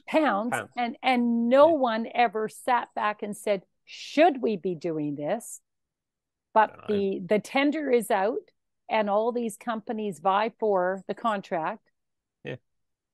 And one lands it, and away they go. Off to the races. Yeah. Off to the races on the public purse. On the public purse. And Deloitte were also, and just to give you a sense of how this stuff plays out, because it's quite combative, because this is a market. They're competing for this work. So the COVID app, which is not part of Moonshot and not part of Test and Trace, or maybe it was involved with Test and Trace. I don't know exactly where the money came from, but it's a slightly distinct thing from Moonshot, certainly. That was being delivered by an EY team. And I know that because I've met someone who was on that team delivering the work. And then they got booted off, and Deloitte came in and picked it up. So even though they were in mid-delivery, they were elbowed out of the way because of, I don't know, some special relationship that one of these Deloitte partners had, or whatever the ruse was that they did to muscle in onto the program. They then came and picked it up, did a load of work on that, and then ultimately that ended up I think it got taken off them completely, and ended up being delivered by a guy that I also know, who was a digital health company called Babylon, who was seconded from there into central government to deliver the COVID app as a special project before he span back out and went back into private sector. So it was a gravy train. It's a swinging door between government and these consultancies and big corp. So they all circle around and run the show. And the voter has no say in any of this process. Absolutely none. They don't even know what's going on. They've got no idea what's happening. It's completely opaque, right? And actually, that's one of the things you notice when you go into these organizations is that you can't see it. It's very unclear what they actually do. There's nothing on the walls. Like, everything's hidden away. It's all hyper confidential. Everyone has these kind of protectors on their screen, so I've seen those on people I know within these firms. So if you're sitting next to them on a plane, there's no way that you could glance over and see what they're up to. Exactly. But it's very disturbing, and I just wonder how these characters sleep at night. I don't understand. And if the people I know in this industry that I have challenged have suggested that I'm a conspiracy theorist, because I have suggested to them that they're following the World Economic Forum agenda. And they've come back to me and said, you're a conspiracy theorist. We're not doing anything. We're making the world a better place, and we're meeting the needs of our clients. It has nothing to do with what you're suggesting. And they make it out that I'm the one that needs to maybe visit a therapist. So they're somehow able to twist it and justify their activities as though business is normal. There's nothing unusual going on here. Well, I mean, which is really disturbing. I think that, as I said, I didn't fit in these organizations, and part of that is that I think that it's ultimately soul destroying, and you and you have to represent things and say things that you know to be false, and you have to hide information and talk but around you topics and not be explicit about things, and it's just it's not good for it's the insidious, and soul. like you say, it's soul killing. But because you weren't groomed into this, for Mm, you it was probably shocking. But if you've been groomed up through their system from graduation onwards, and promoted to junior partner, senior partner, and you played the game, mm. you've lost your soul in the process, I suppose. And money is your god, or power is your, I don't know what drives these people, but it's certainly they've lost touch with reality, Yeah. because they're not thinking, there's no conscience. No, I think you're right. Yeah, and the and a lot of it is to do with the entity that is the corporation ultimately, right? Mm-hmm. It's like this. It's a this. Allegiance to the corporation. Yes, exactly. You're a company man. Like You're a you do company what's right. man. You do what's right for the and Yeah, woman, right? I mean, yeah. there's as I said, there's plenty of women up there, and it's probably equal number of partners in the UK now, male and female. I would suggest it is someone like EY, like just based on the way things are heading. Like just so it's it's not just men up there. It's absolutely It's women. yeah. My former colleague is Mm-hmm. the chief technology officer at EY in the UK, and she's off spouting this stuff as well. And I've sent her a couple of messages saying, "Hey, I did this interview on the Dating Pod. You should probably listen to it because I talked about EY and I've not heard anything back." It's like, okay, well, There's just, and of course. partly, Mm-hmm. but you also got to understand. But I'm not trying to absolve anyone of any guilt here, by the way. But like one of the things important to understand is that these people are actually in many ways trapped, right? Mm-hmm. Because if you're on £750,000 a year in a career that you've been working your way up in for 25, 30 years, there's nowhere else you should go. Like you're not, and you've established a lifestyle that Mm-hmm. is sustainable on that level of income, then what are you going to do? Like all of a sudden just go, oh goodness, no, this isn't for me anymore. I'm going to go and get a job on, like 10% of what I'm earning. But, I've got two houses, three kids in boarding school, this, that, where, and I'm not sort of getting the violins out and telling everyone to feel sorry for these people, but you can understand like how you would become trapped into that kind of Mm-hmm. Mm-hmm. position, Yeah. basically, right? And I think Well, I'd imagine that there's a bunch of them who are looking around, and particularly because, by the way, on the back of this conversation, I've already been thinking about doing this already, right? But one of the things that maybe it's my job in this is to focus on these consulting firms, right? Because actually, when you understand, and it doesn't take much to put these things together now, right? Because we know that the Great Reset was a massive scam. The whole pandemic response was basically designed to bring in this global control system. And we know that was being led by the World Economic Forum. And we know that your organizations are strategic partners of the World Economic Forum. And we know that you've all been paid loads of money and earning record partner bonuses to implement these digital control systems. So what gives EY? What gives Deloitte? What gives McKinsey? What gives KPMG, PwC, Bain, BCG? Like, what the hell's going on? Because they're not going to be able to hide on this one, right? It's too egregious. It's mm-hmm. out in the open. Yeah, the genie is out of the bottle, right?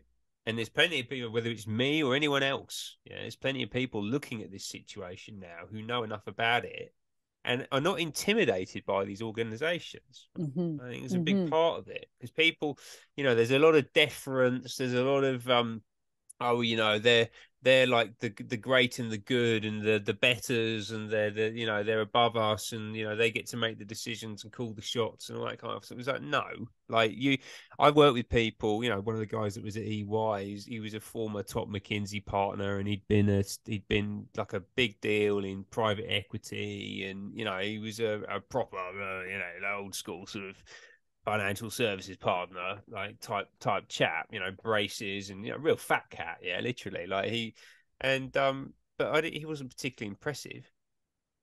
Like he was quite smart, but actually a lot of it is down to schooling, university, personal network.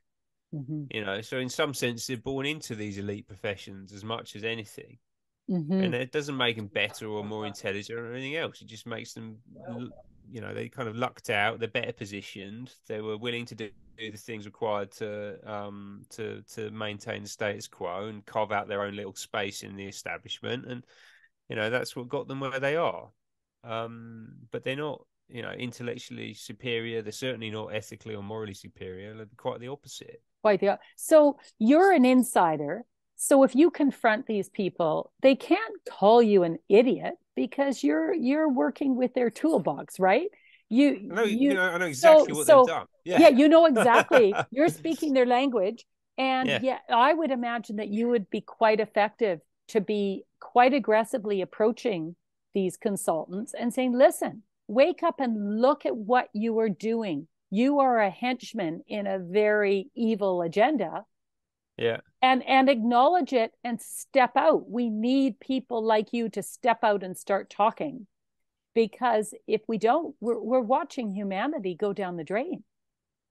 Yeah, well, I mean, we need to step out and start talking. We need, I mean, ultimately, those firms need to end. I think, like, you know, like if you look at what, again, like just go back to it. What's the yardstick here? Yeah, like if Arthur Andersen goes down because of his relationship with Enron, then you know, and that was just in the, you know, as bad as that was, it was just an accounting scandal, right? You guys have been the foot soldiers for the implementation of global tyranny.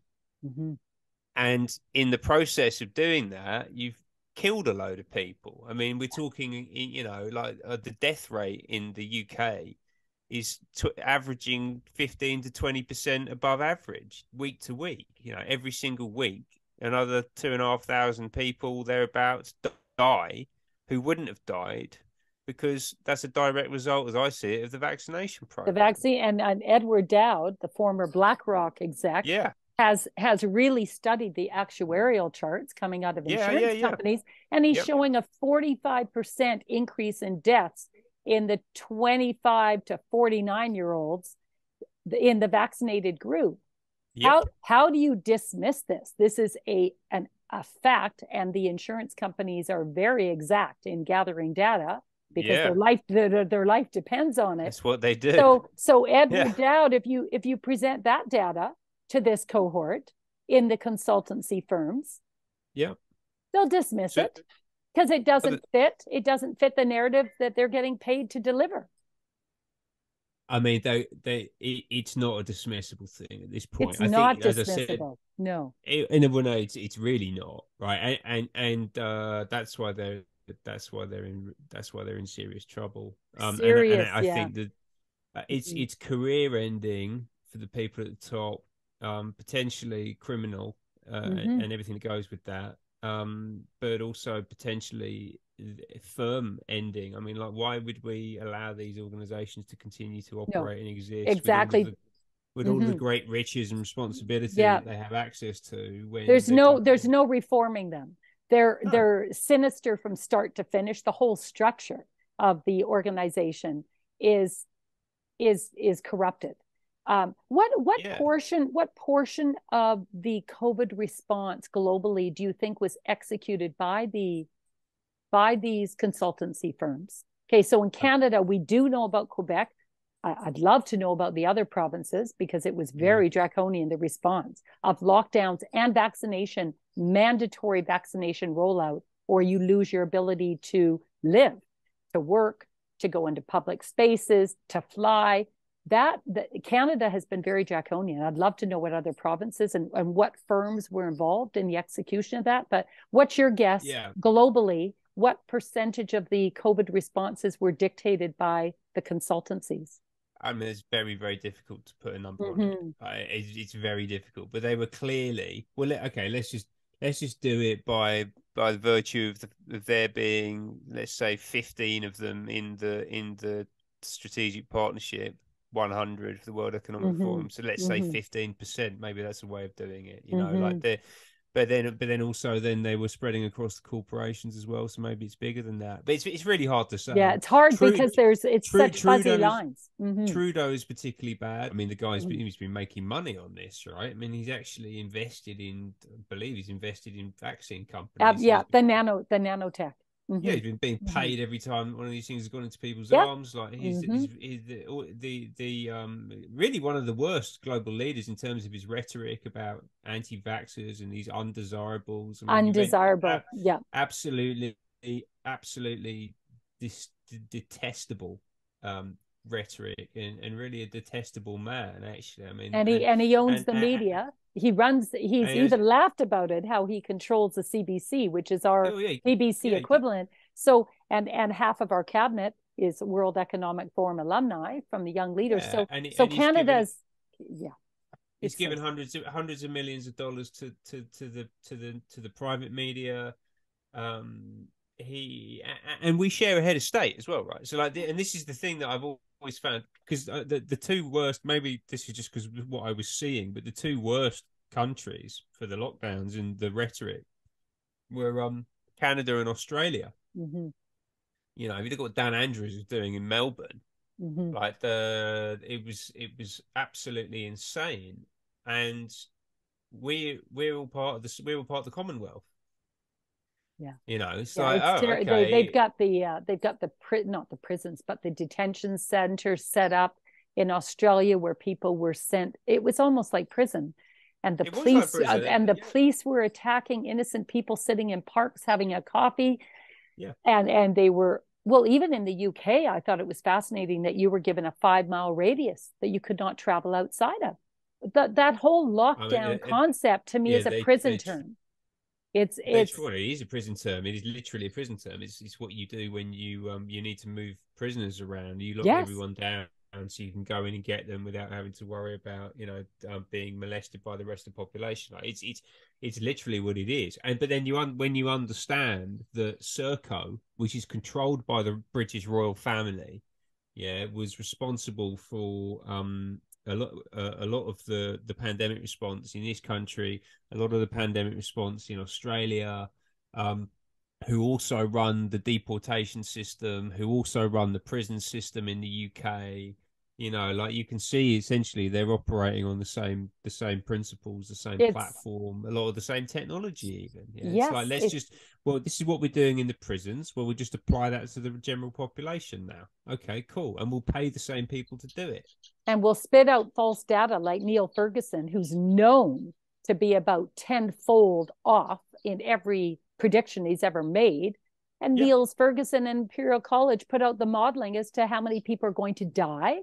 And then they yeah, justify the lockdowns, and then they roll out a farcical PCR test with Christian Droston, which yeah, is, so everything, it's lies upon yeah. It's a lies, fraud. Yeah, layers and layers. It's fraud. What we're dealing with here yeah, is fraud. But I get the yeah. sense that now all these experts are saying, well, we didn't know. We were afraid. We responded to what the population wanted, which was lockdowns. I didn't hear anyone in the population saying, I want a lockdown.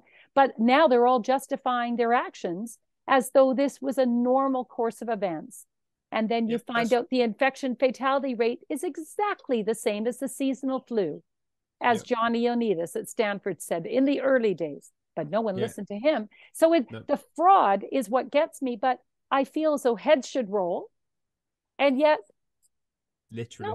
no, people are going to walk away from this with their pockets bulging with money No, and live on their yachts happily ever after. It's just the we crime can't. of the century. Well, it's the crime of humanity. I don't think it's the crime of the century, right? Okay, so we've kind of examined the past. Looking forward now, let's talk about central bank digital currency and digital identity and artificial intelligence.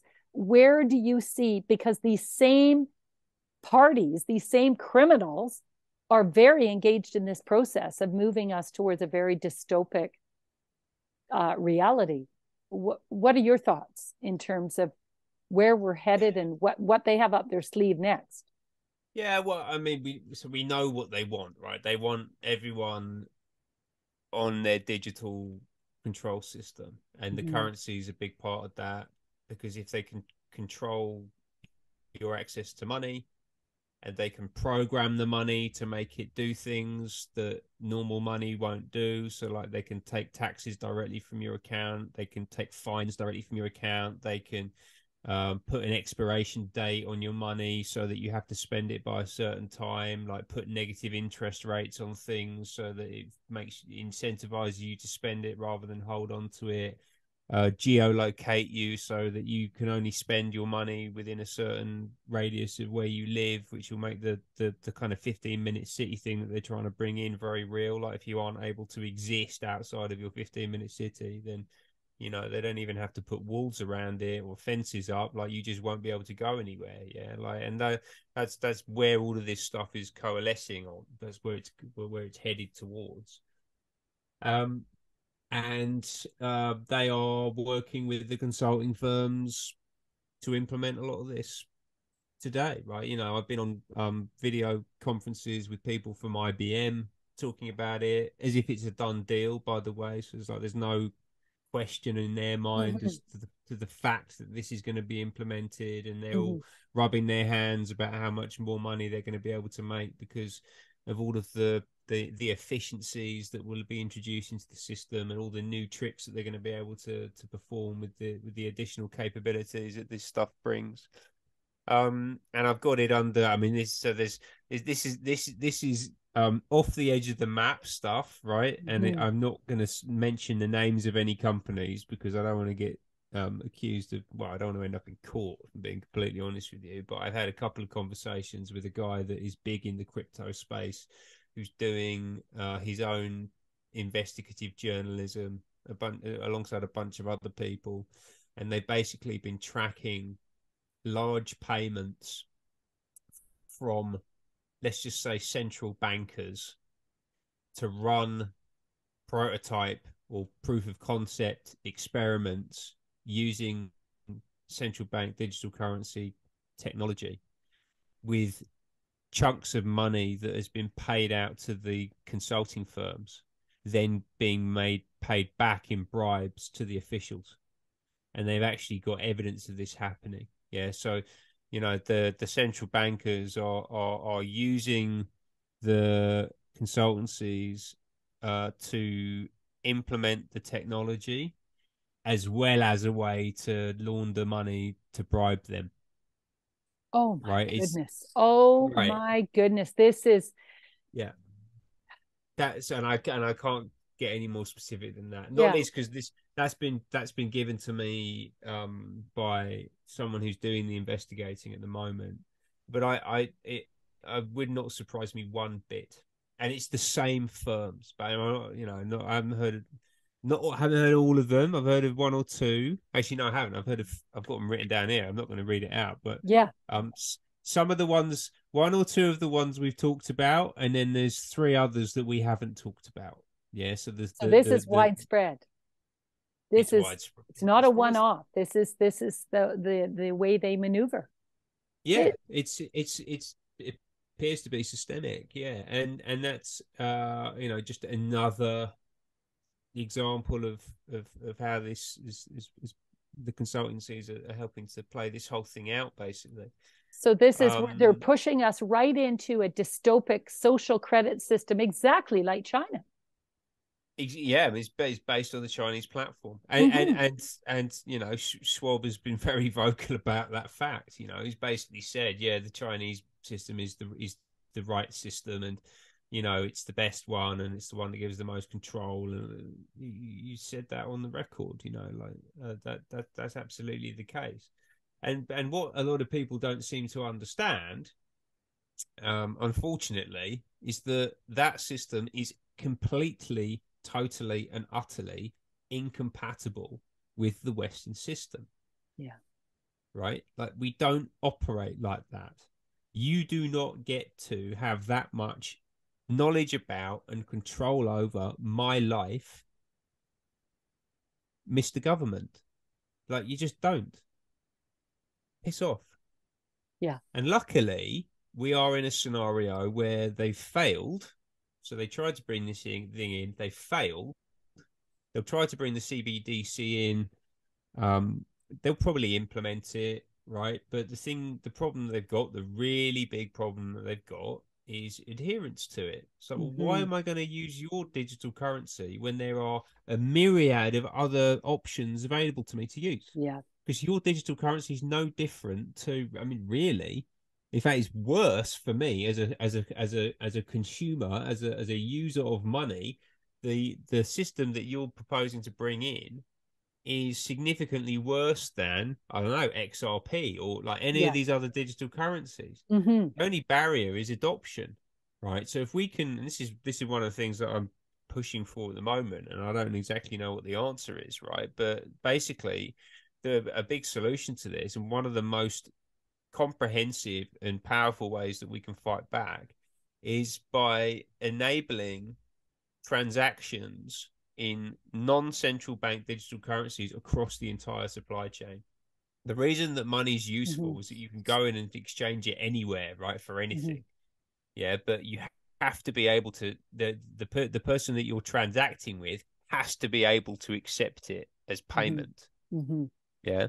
So if we can, or someone, whoever it might be, can create a point of sale technology that looks like a card machine in a shop that you would go in and use, and I don't know if it's exactly that interface or whatever, however it's going to manifest.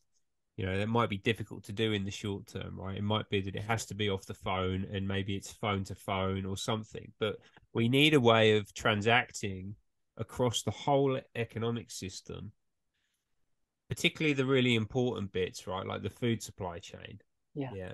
We can get that sorted, then we're free really at that point, right? Because you know all these digital currencies, they've essentially lost control of the system completely, which is one of the most exciting and entertaining things about how all of this stuff's playing out. By the way, because the thing that people don't see quite as clearly, and I'm beginning to see it now, very much so, is that right at the top of all of this, you've got a bunch of old people. I call it a kleptocratic gerontocracy, right? So they're acquisitive, selfish old people who just don't want to give up and they don't want to die and they want everything for themselves, right? So it really is. It's the Kissingers of this world. It's the Diane, is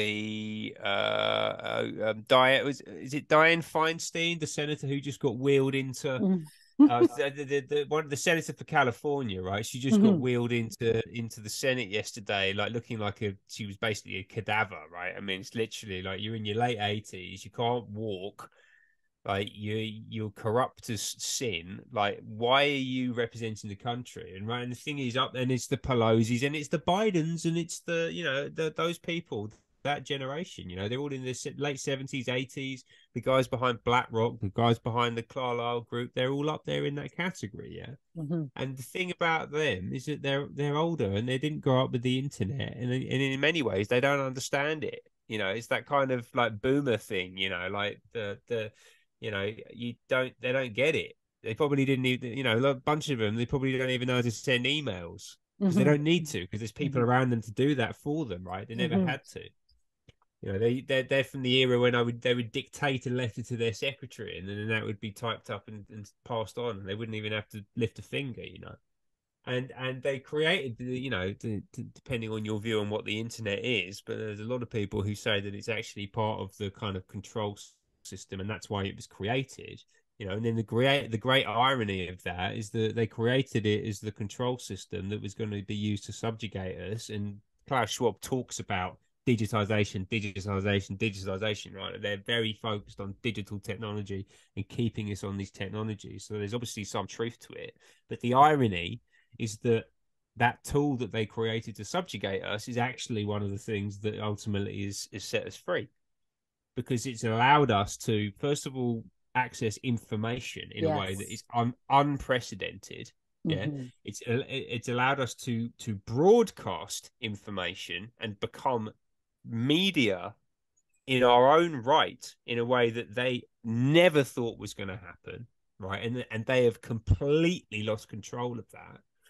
And it's also allowed us to bring, things like digital currencies, for example, which, it was illegal to create your own currency. And there was no way that you would have been able to do it, prior to these devices coming along, right? So actually a bunch of their control mechanisms that were unbreakable in the past have now been completely undermined by the technology that they built that was designed to finally and fully subjugate us. Yes, there's an enormous amount of irony in that, and they don't understand it. And actually, there was a really good. I've been digging around. There's this guy. So we're sort of deviating on the topic a little bit now, but there was this guy in Oxford called Daniel Friedman, who's a psychologist, and he did a presentation, and he had you probably won't know who Jon Snow is. He's a broadcaster in the UK. He's the anchorman for the Channel 4 News. I've heard. Very highly respected guy, right? Who was anyway, not anymore by me. I mean, remarkable who you've been able to clock as part of this over the past couple of years, 3 years, seeing how they've been behaving. And basically, there's this guy. This is in 2021. It's a couple of years ago now that this video was recorded, and it's up. It's got like 500 views or something on YouTube. I found it the other day, and it's basically Jon Snow and Daniel Friedman and one other guy talking about anti-vax sentiment. Yeah, it's the classic thing. And this guy, this psychologist, has been doing a load of research, and he's making these recommendations about messaging and the best way to talk about things in order to overcome those silly anti-vaxxers with their selfish, nasty ways, and like how to, swindle them into doing what you want them to do. And they talk about the internet in a way, and social media in a way that is very naive. Very, very, very naive. And they don't understand it, and they've completely lost control of the narrative. The old systems that used to work for them no longer work. Network television is dead. No one reads the newspapers anymore. Yeah, like the younger generation, absolutely. There's people probably in their late 20s, even early 30s, who've never bought a newspaper. Right? They just don't. It's not how they consume information. And a huge amount of, and particularly people like me who are much more net savvy and research savvy, and I've done this professionally for many, many years. I've got a completely new media ecosystem that I've built for myself over a decade plus. And that's where I get my information. And the vast majority of it I don't pay for. The vast majority of it is just people like me and like you who are just doing this, because we're concerned citizens who believe that there's information that needs to be out there. And then we now have the channels to be able to distribute it. A lot of what I get is news, particularly out of the US, just comes straight off Telegram. Like, why would I go anywhere else? I don't need to go anywhere else. And when you say that to people, they sort of look at you like you're, or they sort of go, "Yeah, that's insane. You can't do that. You can't get most of your information on social media." It's like, well, why not? Like, what's the difference? I mean, it's better. I'm the editorial filter, so I don't have someone deciding like what 30 minutes of news I'm going to be shown and how that's going to be spun to me and how it's going to be clipped and edited. I just go and get I'll go and find I don't want the 3-minute version or the 2-minute version. I want the half-hour version straight off C-SPAN that this guy very helpfully clips and puts into his Telegram channel, and I watch the whole thing on my own. Thank you very much. Yeah, you don't need it. You don't need it curated or edited. You're sourcing primary information, and it's raw and it's real and it's authentic. Yes, and it's unedited. And I agree with you. I have abandoned mainstream media as well. I used to read The Guardian. I used to read the New York Post, The Economist, listen to CBC Radio. I've abandoned all of that because when you do engage with it, the propaganda is so glaring. I have no appetite for it anymore. It's not real. It's not authentic news. And I agree with you. So a good many of us have reverted, but you're quite optimistic that we will be able to utilize the internet and really block this plan or this agenda. You think we'll be successful? by creating alternative ways of bartering or transacting goods, you think this is possible. I hope you're right. It already exists. Mm-hmm. It's Well, the I guess. thing, right? It's Mm-hmm. already there. It's just making it so that it's the ultimate end goal, right? Is to create a parallel system that is indistinguishable in the useful bits. Like, so it'd be good. You want to be able to just pay for something super quick at the checkout without having to think about it the way that you do now when you tap your card on the reader. Mm-hmm. If we could do that, and I don't think Visa have done it, MasterCard have done it, so we can do it. You But could there's not. replicate it. It sounds to me like you've got a Yeah, project what? in the works. If you could get a really good team together, I think it would be Yeah, well, adopted by so many people because there does need to be a standard system that is yeah. adopted into, well, But country by country or internationally. I think that would be extremely attractive because there's well, a gap. I've There's a gap right now. There yeah, isn't there is. something yet. Well, yeah, you're absolutely right. There is a gap. I mean, and I've got projects in the works in every bit of the system, right? Because you need, in Mm-hmm. order for it to work, in order to, and by the way, if any of your listeners want to fund some of those, that'd be great. You can give me a call and we can talk about it, right? Because these things aren't cheap to do, but the potential upside is well, it's stratospheric actually if you get it right. And in particular, if there are any, I spent like 2 hours just dogging down on the consulting industry. If there are any super smart consultants in any of these firms who realize that actually they probably shouldn't be working with these psychopaths and it'd be best for them to be out on the outside doing something else, then come on down. Yeah. Right? Someone, yeah, There's it's plenty of something. us out here. Yeah, and someone maybe who's recently retired out of the consultancy world who Yep. could lend in or lean in on a project like this. This is absolutely imperative that it happens. I agree with you. We need to have a system of transacting, and you do Yeah. hear people talk about transacting with gold or silver or bartering goods, but that's not practical Yeah. on a grander scale. Wouldn't it be wonderful if there were a system that were trustworthy that we could Yeah. all sign into? But it would Yeah. have to, but it would have to be backed by hard assets, right? So ultimately, that's where it will get to. But in the meantime, there are very robust. I talked about XRP. That's one. There are a few other very established, high volume digital currencies that can be used for this purpose. Ultimately, where we want to get to is what we call a ABDC, which is an asset-backed digital currency. Yeah. So the central bank digital currency is fiat. Yeah, it's Yeah. just fiat currency, right? And that's why they've got such a ridiculous. It's really remarkable. Like they are on no. There's no solidity underneath No. their position at the moment, No. right? If you look at someone like the governor of the Bank of England, yeah, he's up there making these big pronouncements about the future of society and the way things are going to happen. It's like, why are we listening to you? Yeah, you've got nothing here. There's no proposition. Yeah, you don't need to print the money anymore. So that stranglehold that you had on everything has completely disappeared. All you're offering us is a digital asset that you can conjure up infinite more of at whim, depending on what way the wind's blowing, or what you had for breakfast this morning. You can just create more of this stuff willy-nilly and devalue our currency.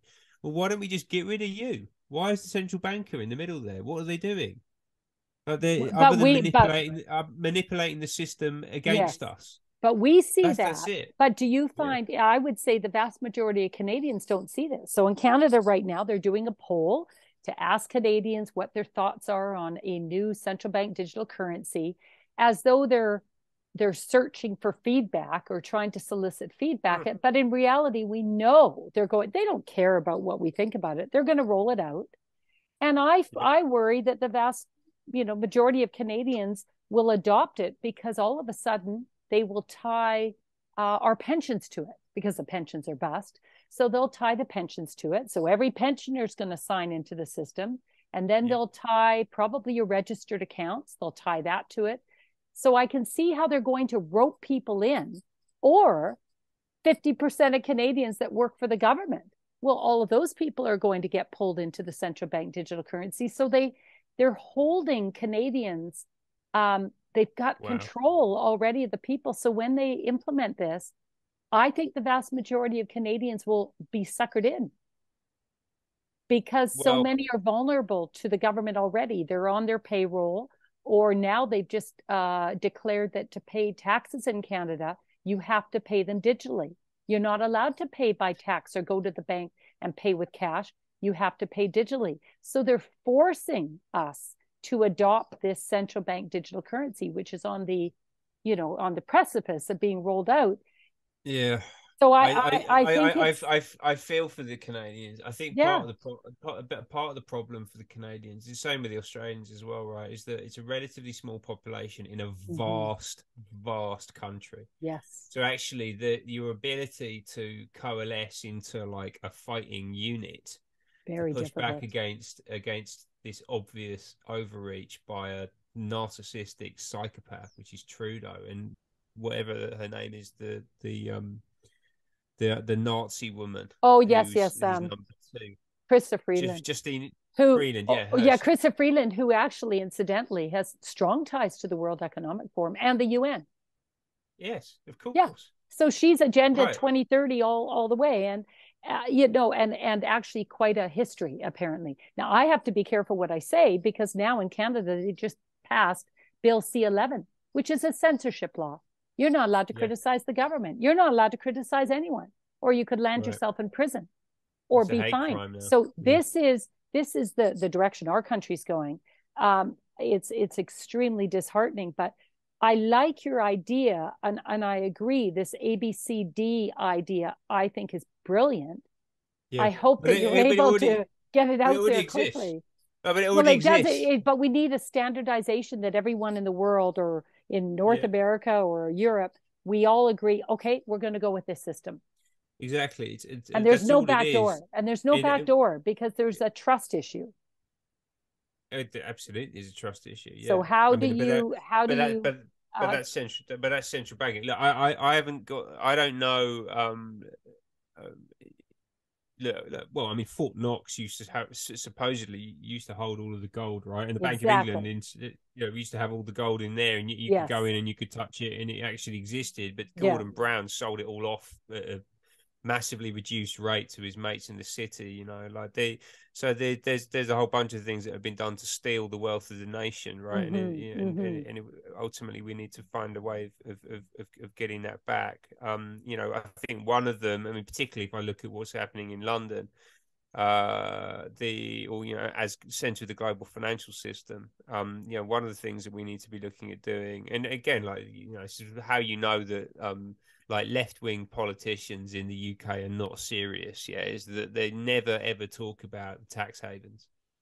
They never ever talk about the fact that there's 50 trillion offshore connected directly to the city of London in these havens like the Cayman Islands and the British Virgin Islands and Jersey and Guernsey, like all of them.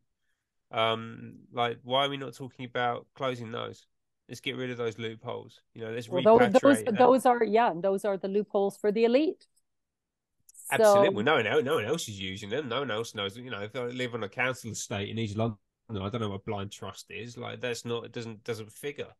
mhm. But like and until the extravagant generational wealth that exists in this country is more equitably distributed. And I don't mean equitable in the neo-Marxist term. Yeah, it's people talk about equity these days. It's not what I mean. What I mean is that we need to just spread the wealth out more and make things more fair and do that of our own volition. Yeah, people who've got access to more need to do a better job of distributing not just wealth but opportunity Yeah. and knowledge out into the population so that people can self-sustain. Right, I'm not talking about just charitable donations everywhere. It's like, no, we need to invest into the nation. We need to invest into infrastructure. We need to Mm-hmm. invest into the future. We need to invest into communities. And you it's know all that very it's all very decentralized, right? it needs to be Needs to decentralized be. because Mm-hmm. because otherwise the government will do it for you, Yeah. and if the government and if the government come in because and again like people need to understand, right? It's like these people aren't messing around. Like they are actual neo-Marxists, right? Particularly the sort of national level political players, yeah, not the supranational people.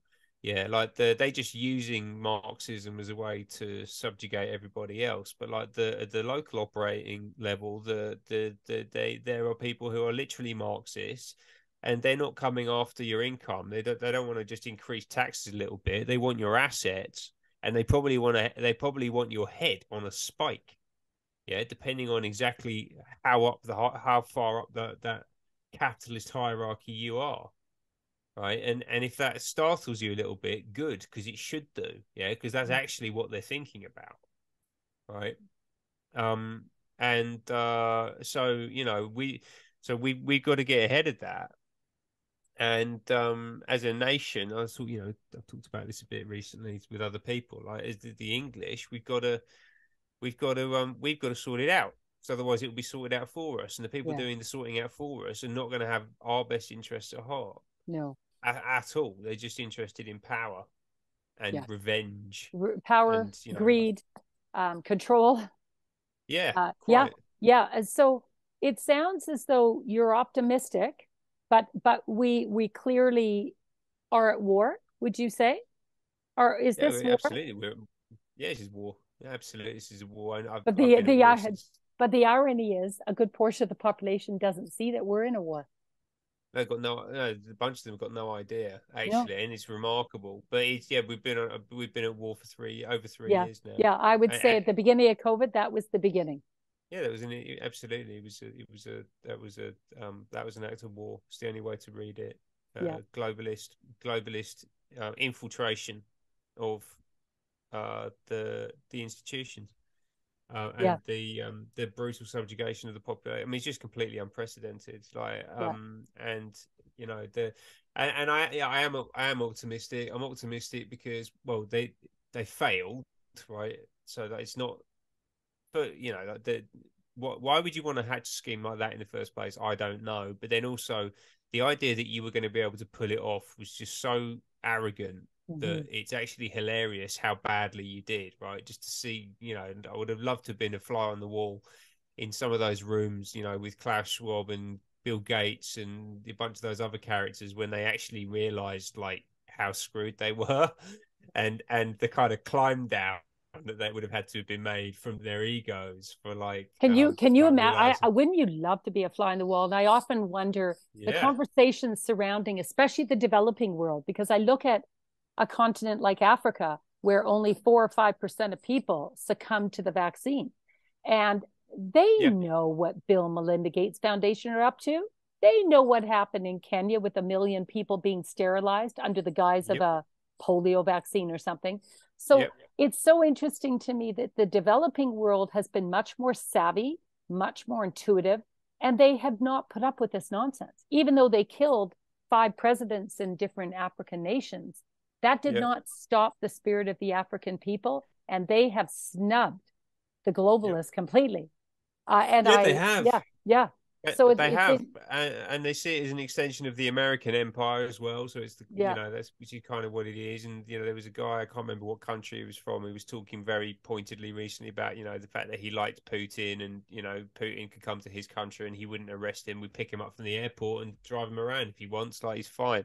You know he's never done anything bad to us. So why should we now have to vilify him because you lot have decided that he's a bad guy because you know he decided to clear your bio weapons facilities out of Ukraine, Mm-hmm. you know, which is basically what what he's been doing. But yeah, even in this country, there's 17 million people who've not had a single dose of the vaccine in That's a the lot of UK. that. So that's about a quarter of your population.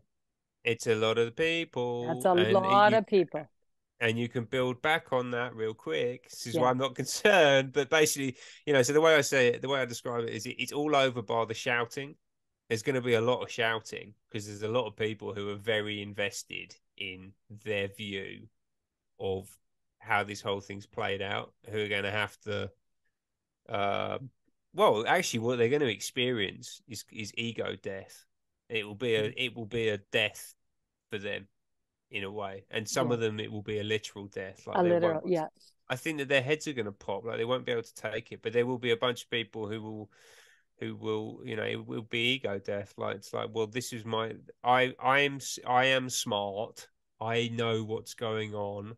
I was behind all of these things, but then it turns out that every single one of those things, and they must be doing some real mental gymnastics at the moment, just to kind of keep their head together in terms of like what they're.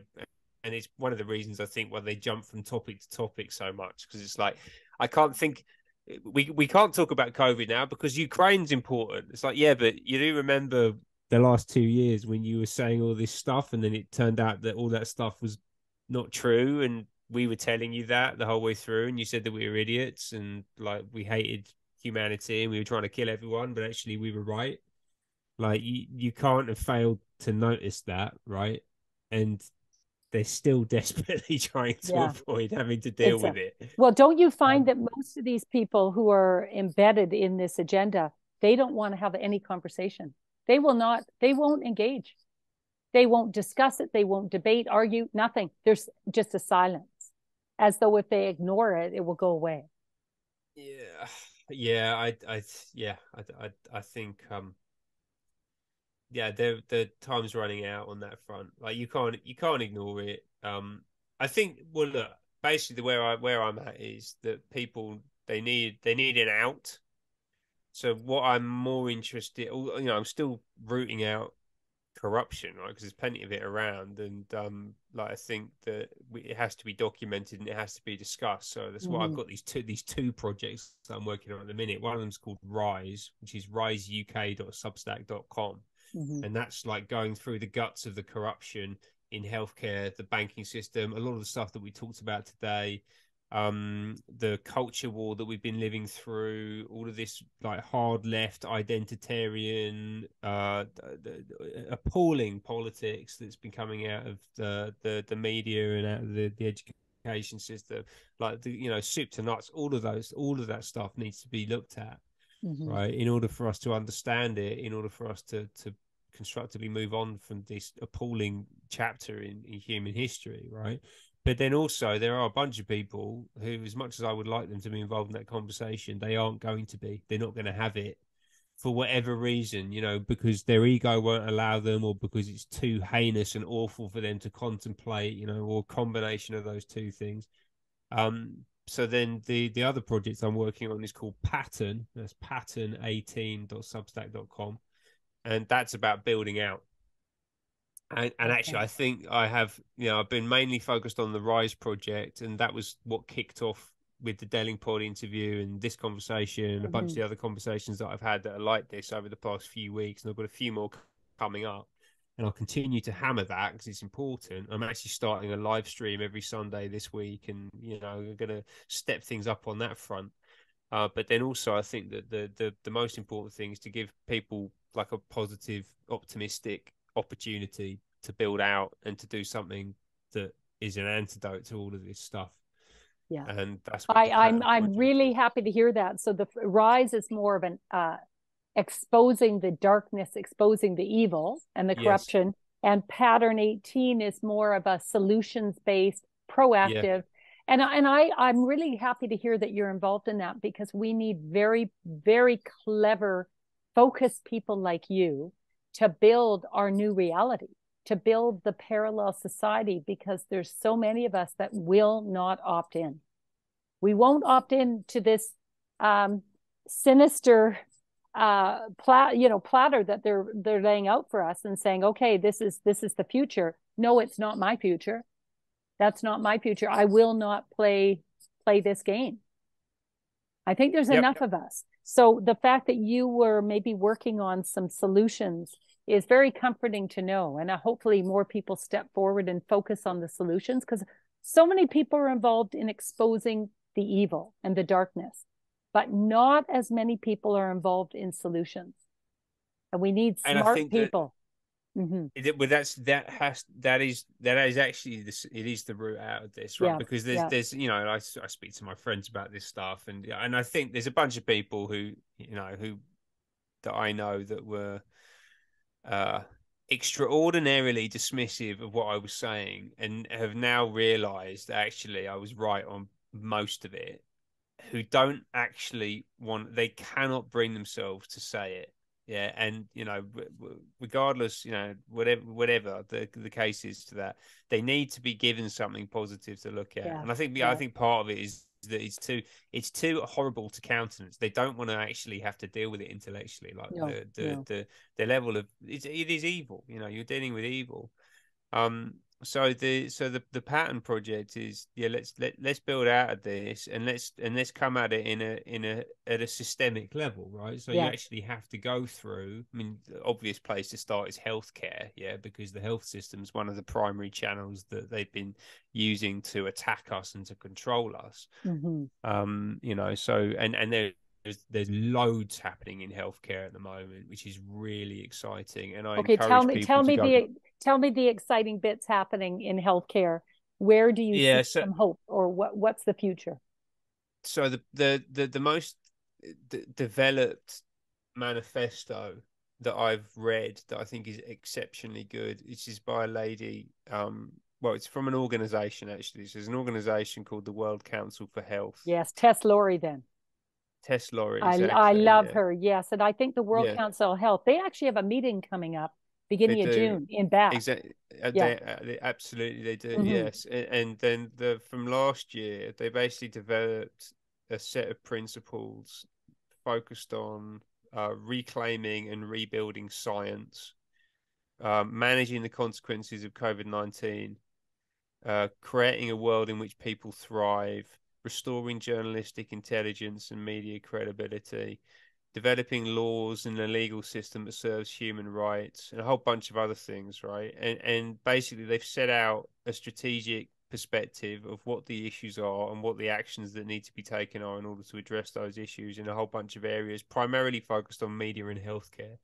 And basically, what I'm looking at doing with Pattern is taking a number of these things in here, which are basically micro projects, and getting teams focused around them, getting funding to back that work. That's really important, because at the moment, a lot of people are doing this stuff, including myself, like off the side of our desk, basically. Hmm. And Hmm. the idea that the people who are invested in building the future of humanity are trying to scrape it together, between contracts for other projects, and when the kids have gone to bed and all that kind of stuff. It's like, no, this is crazy. We need, if there are people out there who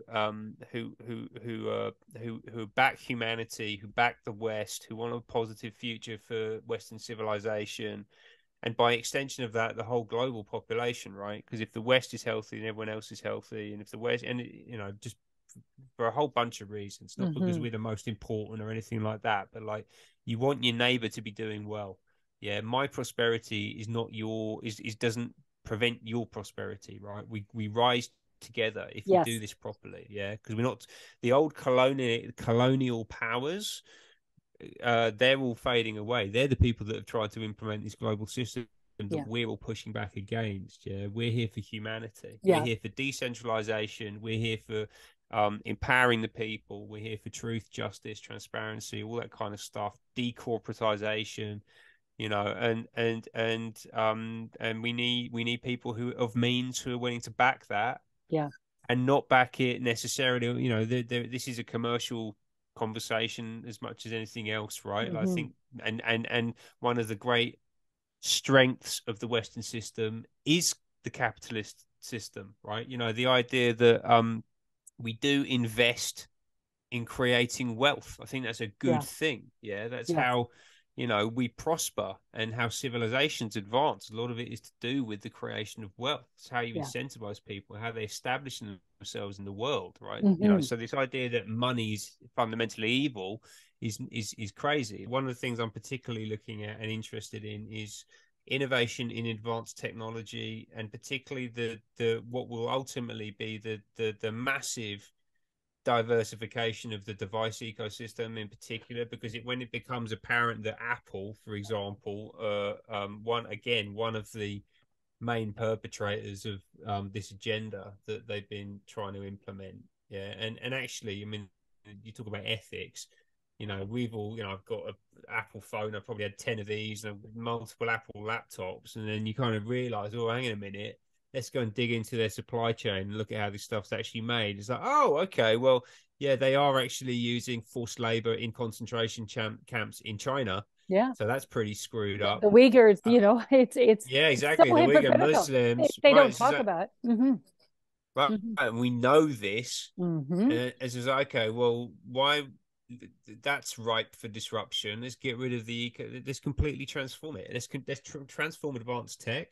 And we can do that in the UK, not easily, but we can do it more easily than most because we've got the phenomenal advanced technology ecosystem around Cambridge, right? Like, ARM, for example, I've talked about before. They do the chip architecture, right? So everything is predicated on ARM technology. I mean, the success and the growth of the iPhone was predicated on ARM. What is ARM? I've never heard of that. So they do, yes, it's the most influential company no one's ever heard of, right? So they basically they do chip architecture. So they design the silicon, but they don't create it. So they're a bit like Intel. So the Intel inside, like the microprocessors that powered the PCs, particularly in the 90s, they got really big in the 90s. But they're still huge now, right? But like that was when they were in the ascendant. ARM do a component of what Intel do, but they don't actually make the chips. They just design them, and then they license those designs, that architecture, to people like Nvidia and Qualcomm, who then create the chips. They have the foundries. So it's pure intellectual property. A staggeringly profitable company, very well run. I've met the whole. How can we never have heard of this? They're obviously a private, not publicly traded. So they were listed. They got bought by? So they're currently owned by SoftBank. So that's okay. Yeah, I know SoftBank.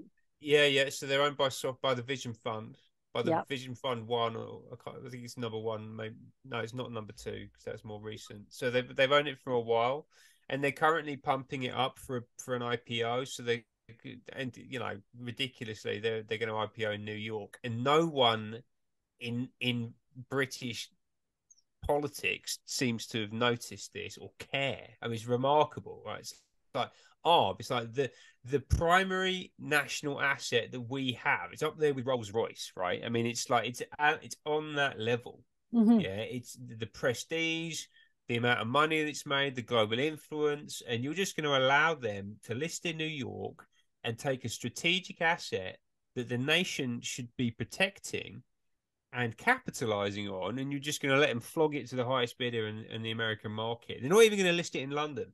What? It's crazy. So if I was running the country, one of the first things that I would do is I'd be ringing up Rem Haas, who's the CEO, and I'd be telling him you're not listing anywhere. Like you're staying in the UK, and actually we're probably going to nationalize you. It's a national treasure that is just going to sell to the highest bidder, and away they go. Yeah, it's a strategic asset, and you can build an entire new advanced technology ecosystem around that. But the people within ARM, is there any integrity? Do you know people there? I've met the CEO before. I've met a number of the board before. I've met I mean, they integrity. I think that they have integrity. I mean, it's a bit of a murky world. Like once you really dig into what those tech companies do and have done, and like why potentially some of these programs that they're involved in exist, it's like, oh, hang on a minute, most of this is a bit fishy. But you can say that about basically everything at this point, right? But I know that there's some good people there. I really liked. There was a lady I met there, who's the main board chief people officer. She was really great, actually. I really liked her. Could you mobilize? So you could maybe mobilize ARM and say, "Listen, we need some of your people to work alongside me." So you would be fabulous at putting together a strategic team and try to lull some of the defectors from the main, the consultancy world, and let them know that there's a place to go. There is space for what I call a special operations approach to complex problem solving, which is what DARPA is, right? It's basically hyper focused, small teams, full free account, like what's the word I'm looking for? Like total freedom to pursue project goals, right? With almost unlimited backing and funding, and very few guardrails around how they're getting things done. Like very lightweight teams, very well incentivized. It is the best way to do things, right? So if you were to assume that model to get things done, it sounds like a very efficient model, very successful model. It is very successful. Yes, it's a way to do it. Right? I mean, it's basically the way it's like a think tank, very focused, and no, it sounds like a very good idea. All innovation, all innovation, particularly real world paradigm real paradigm shifts happen because an individual or a very small group of people focus on something for a period of generally like 3 to 7 years, and then they unlock something that's never been done before. But it comes from a tiny group. It doesn't come from huge teams. And that's true across the board. Everywhere you look, music, technology, anywhere, all of these big companies, all the ones that we know now, like HP and Facebook, and they all started with some dude in a bedroom or a garage somewhere tinkering around with a soldering iron or writing a little bit of code, and that's where the leap comes from. Well, when we think back to like Steve Jobs, and when he first was talking about what his visions were, that he wants everything on the smartphone, I remember thinking back when that was first announced, and I thought, wow, imagine everything that's on your computer, which at that time was massive. And to think all the functionality of a computer on your phone. Wow, it's rather optimistic and grandiose in a plan, but if you have a plan, you can usually achieve it. So I think that you're on to so many different ideas. I think what we need to do is start getting people to know who you are, how to contact you, and you could start putting these teams together and really be the front face of kind of the new norm. Ben Rubin will become a household name. Who do you trust? Who are you paying special attention to? and when they talk, you just think, yes, I trust them. You're inspired by them. Do you know what? It's a really good question. I've been thinking about this recently because there was one guy in particular who I really liked, who I'm now looking at and going, I'm not so sure about this. So actually, it's difficult to say. I trust Tess Lawrie because I agree.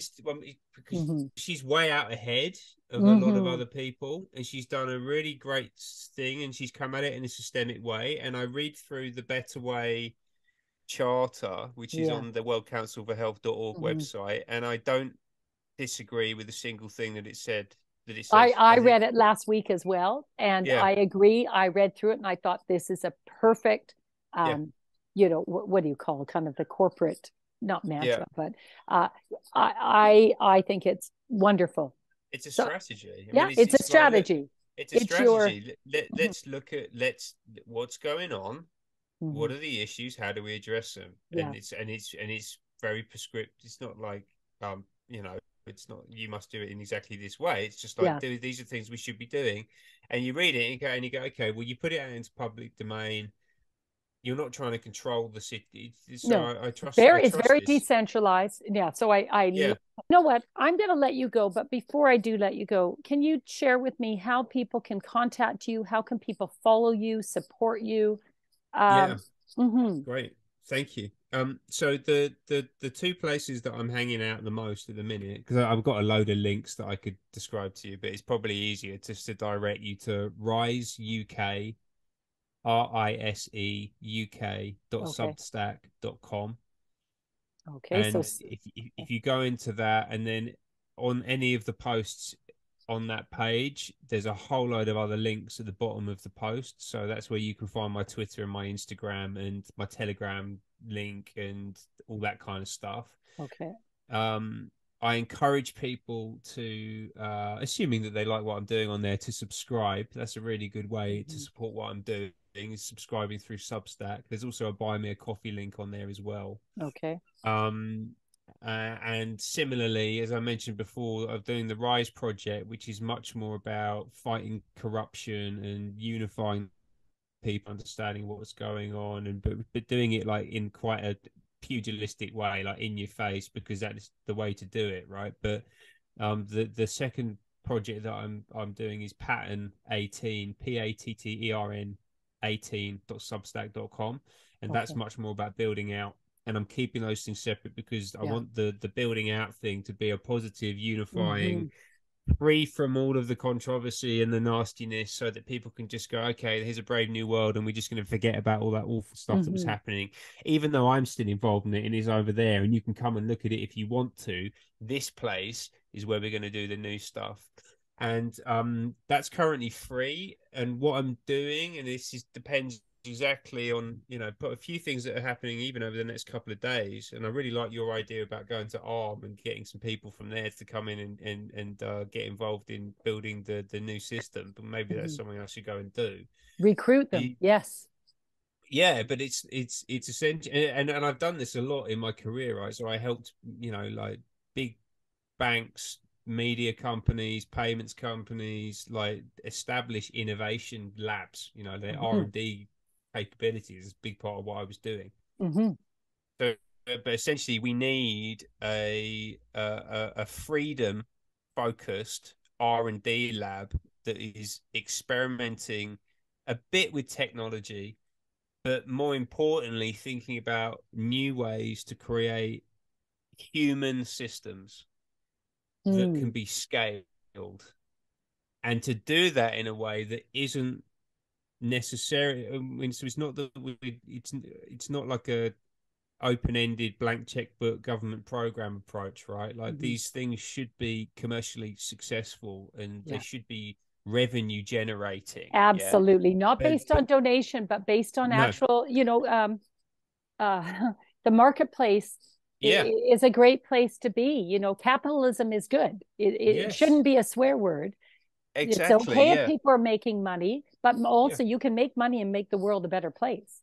Absolutely, and Hmm. you don't necessarily have to do it while playing the Monopoly global platform game, which is what everyone's been playing for the past 20 years, right? Exactly. And that's what VC money's doing. That's what a lot of these, a lot of angel investments. Like, okay, well, I'll put 100,000 in here, and I'll do that in a portfolio of like 20 companies, and then one of them will pop, and I'll get like 100x or 200x return on my investment. So, okay, that's cool, and you probably want to carry on doing that as well. That's fine, but also, like, there are different ways of investing that it's a bit less like casino like. Do you know what I mean? Because Yeah. that's basically what you're doing at that point, is but you're basically gambling, Yeah. right? And I think that there's a way of investing in long-term growth that will pay back significantly over the long term, not at the level of like a 200x or 1,000x, some of these crazy multiples that people have got Hmm. who've been early stage investors in Facebook, for example, or any of those sorts of companies. But because we're going to put a cap on our growth ambition, we want to have a huge societal impact, Yeah. and we want to make money, but we don't want to be the only player in the game, and we don't want to take all of the money just for ourselves. And actually, the much bigger play and the bigger investment is about creating a system where everyone can thrive and everyone can win. Yeah. And we can do that. We just got to Yeah. start playing the game in a slightly different way. And Hmm. and you know, as difficult as a lot of these things sound, like I think that that's entirely achievable, actually, because it's much more how human nature is. Yeah, and I think that this sort of Yeah. paradigm that we're in, this very cold, ruthlessly capitalist, ruthlessly individualistic, and self-interested paradigm that we're in is not a natural state for us Yeah. at all. And actually, I think we can break out of it pretty easily, and we need to lead that from the Yeah. top, essentially. Yeah. Well, So Ben Rubin, I see a very bright future for you, thank you. taking the lead in an industry that you've excelled at in the past. You're taking the same skill set and leaning into something extremely worthwhile and very timely. We need people like you, and I hope people who have means contact you to say, I want to invest in you. I have a lot of clients who say, well, how should I invest my money? And it's hard for me, because I say, well, invest in things that you believe in, but how do you find those? How do you find those projects that you believe in and there's not either corruption or greed involved? So this could be a very attractive proposition for It's a people. whole new asset class. It's a whole new asset class, but also you've got vision. And if you could get teams of people who are competent, who are dissidents or defectors from, your industry, wouldn't it be great if you could put them on task and say, okay, we need you to lean in on this. And you're going to I mean, they're all there. They're all there. And all of these people, I think we have to start reminding these people, you have children or you have grandchildren. How do you sleep at night? I think we have to start pushing them a little bit because they don't want to think about it. They're just thinking about the moment and how much money they're making and their fabulous lifestyle and the powerful position that they've landed in. But I think we have to remind them, you are, at the end of the day, you're going to be remembered for how you made this world a better place. Yeah. Or did you? There's certainly a legacy piece in there. Yeah.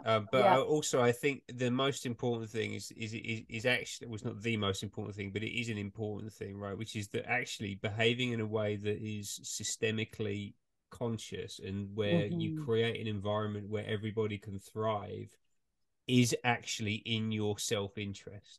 Yes. Right. And actually that's the way that we achieve collective progress, prosperity, well-being, peace, all of those things that we all want, right? It's when we begin to act in ways which are of universal benefit and not having that forced upon us by the state, which is where a lot of this conversation is going on the left at the moment, really is sort of descending into like rabid communism, and those people don't know what they're doing. They don't know what they're talking about. I mean, they're political theorists, and they think that the political theory is the difficult bit, and then as soon as they get into power, they'll just be able to go, yeah, make that happen over there, and it will just be done because that's easy, and they've done the hard job. It's like, no, you don't understand anything about how the system works at all. And that is and if these people get in charge, then it's race to the bottom. It will get real nasty, right? And I've been to Cambodia. I've seen what they did to the Khmers. Like it was genocide. And it's the same ideological construct that's being foisted onto the West today, right? This shocking social justice. I never thought we'd see this. If you had said to me 5 years ago this is going to be the new reality, I would have said you're crazy, but we're there. And your kids, I don't know, like if you have kids or like people who may listen to this, if you've got kids in their 20s or their teens, they are absolutely on board with this stuff, right? And it's not a phase. Like you need to get ahead of it and get ahead of it by speaking to them and helping them see that the Western system, as ugly as it's become in places, is not universally evil, and actually there's a huge amount of good that exists here, and it's not just this awful systemically racist and colonialist and nasty thing. Like there's actually a lot of stuff going on here. A lot of the culture, a lot of the heritage that's incredibly valuable and positive, and it needs to be protected and preserved. Mm-hmm. But then also get ahead of it by actually like heading off this making it impossible for people to make that argument in the first place, ultimately, Yeah. right? And that's Yeah. the key thing. And that's by building a system that does actually work, but doing it based on our principles, not on ones that have been imported from elsewhere, because that's not Mm-hmm. going to work. Well, So, Ben, this has been a very interesting conversation. I so appreciate the time that you've taken. You've been very generous with your time. And I just oh, thank you. It's been appreciate, great. I really appreciate this conversation. So let's stay in touch. And Yes. may you hear from lots of viewers who want Thank you so much. to participate in kind of the new plan. Yeah, right. Let's do it, guys. Come on. Yes, And Marion, you're going to go and enjoy the sunshine and your beautiful view. And absolutely. Yes. So thank you. thank you very much. Take Okay. care, and we will Take speak care. soon. Okay.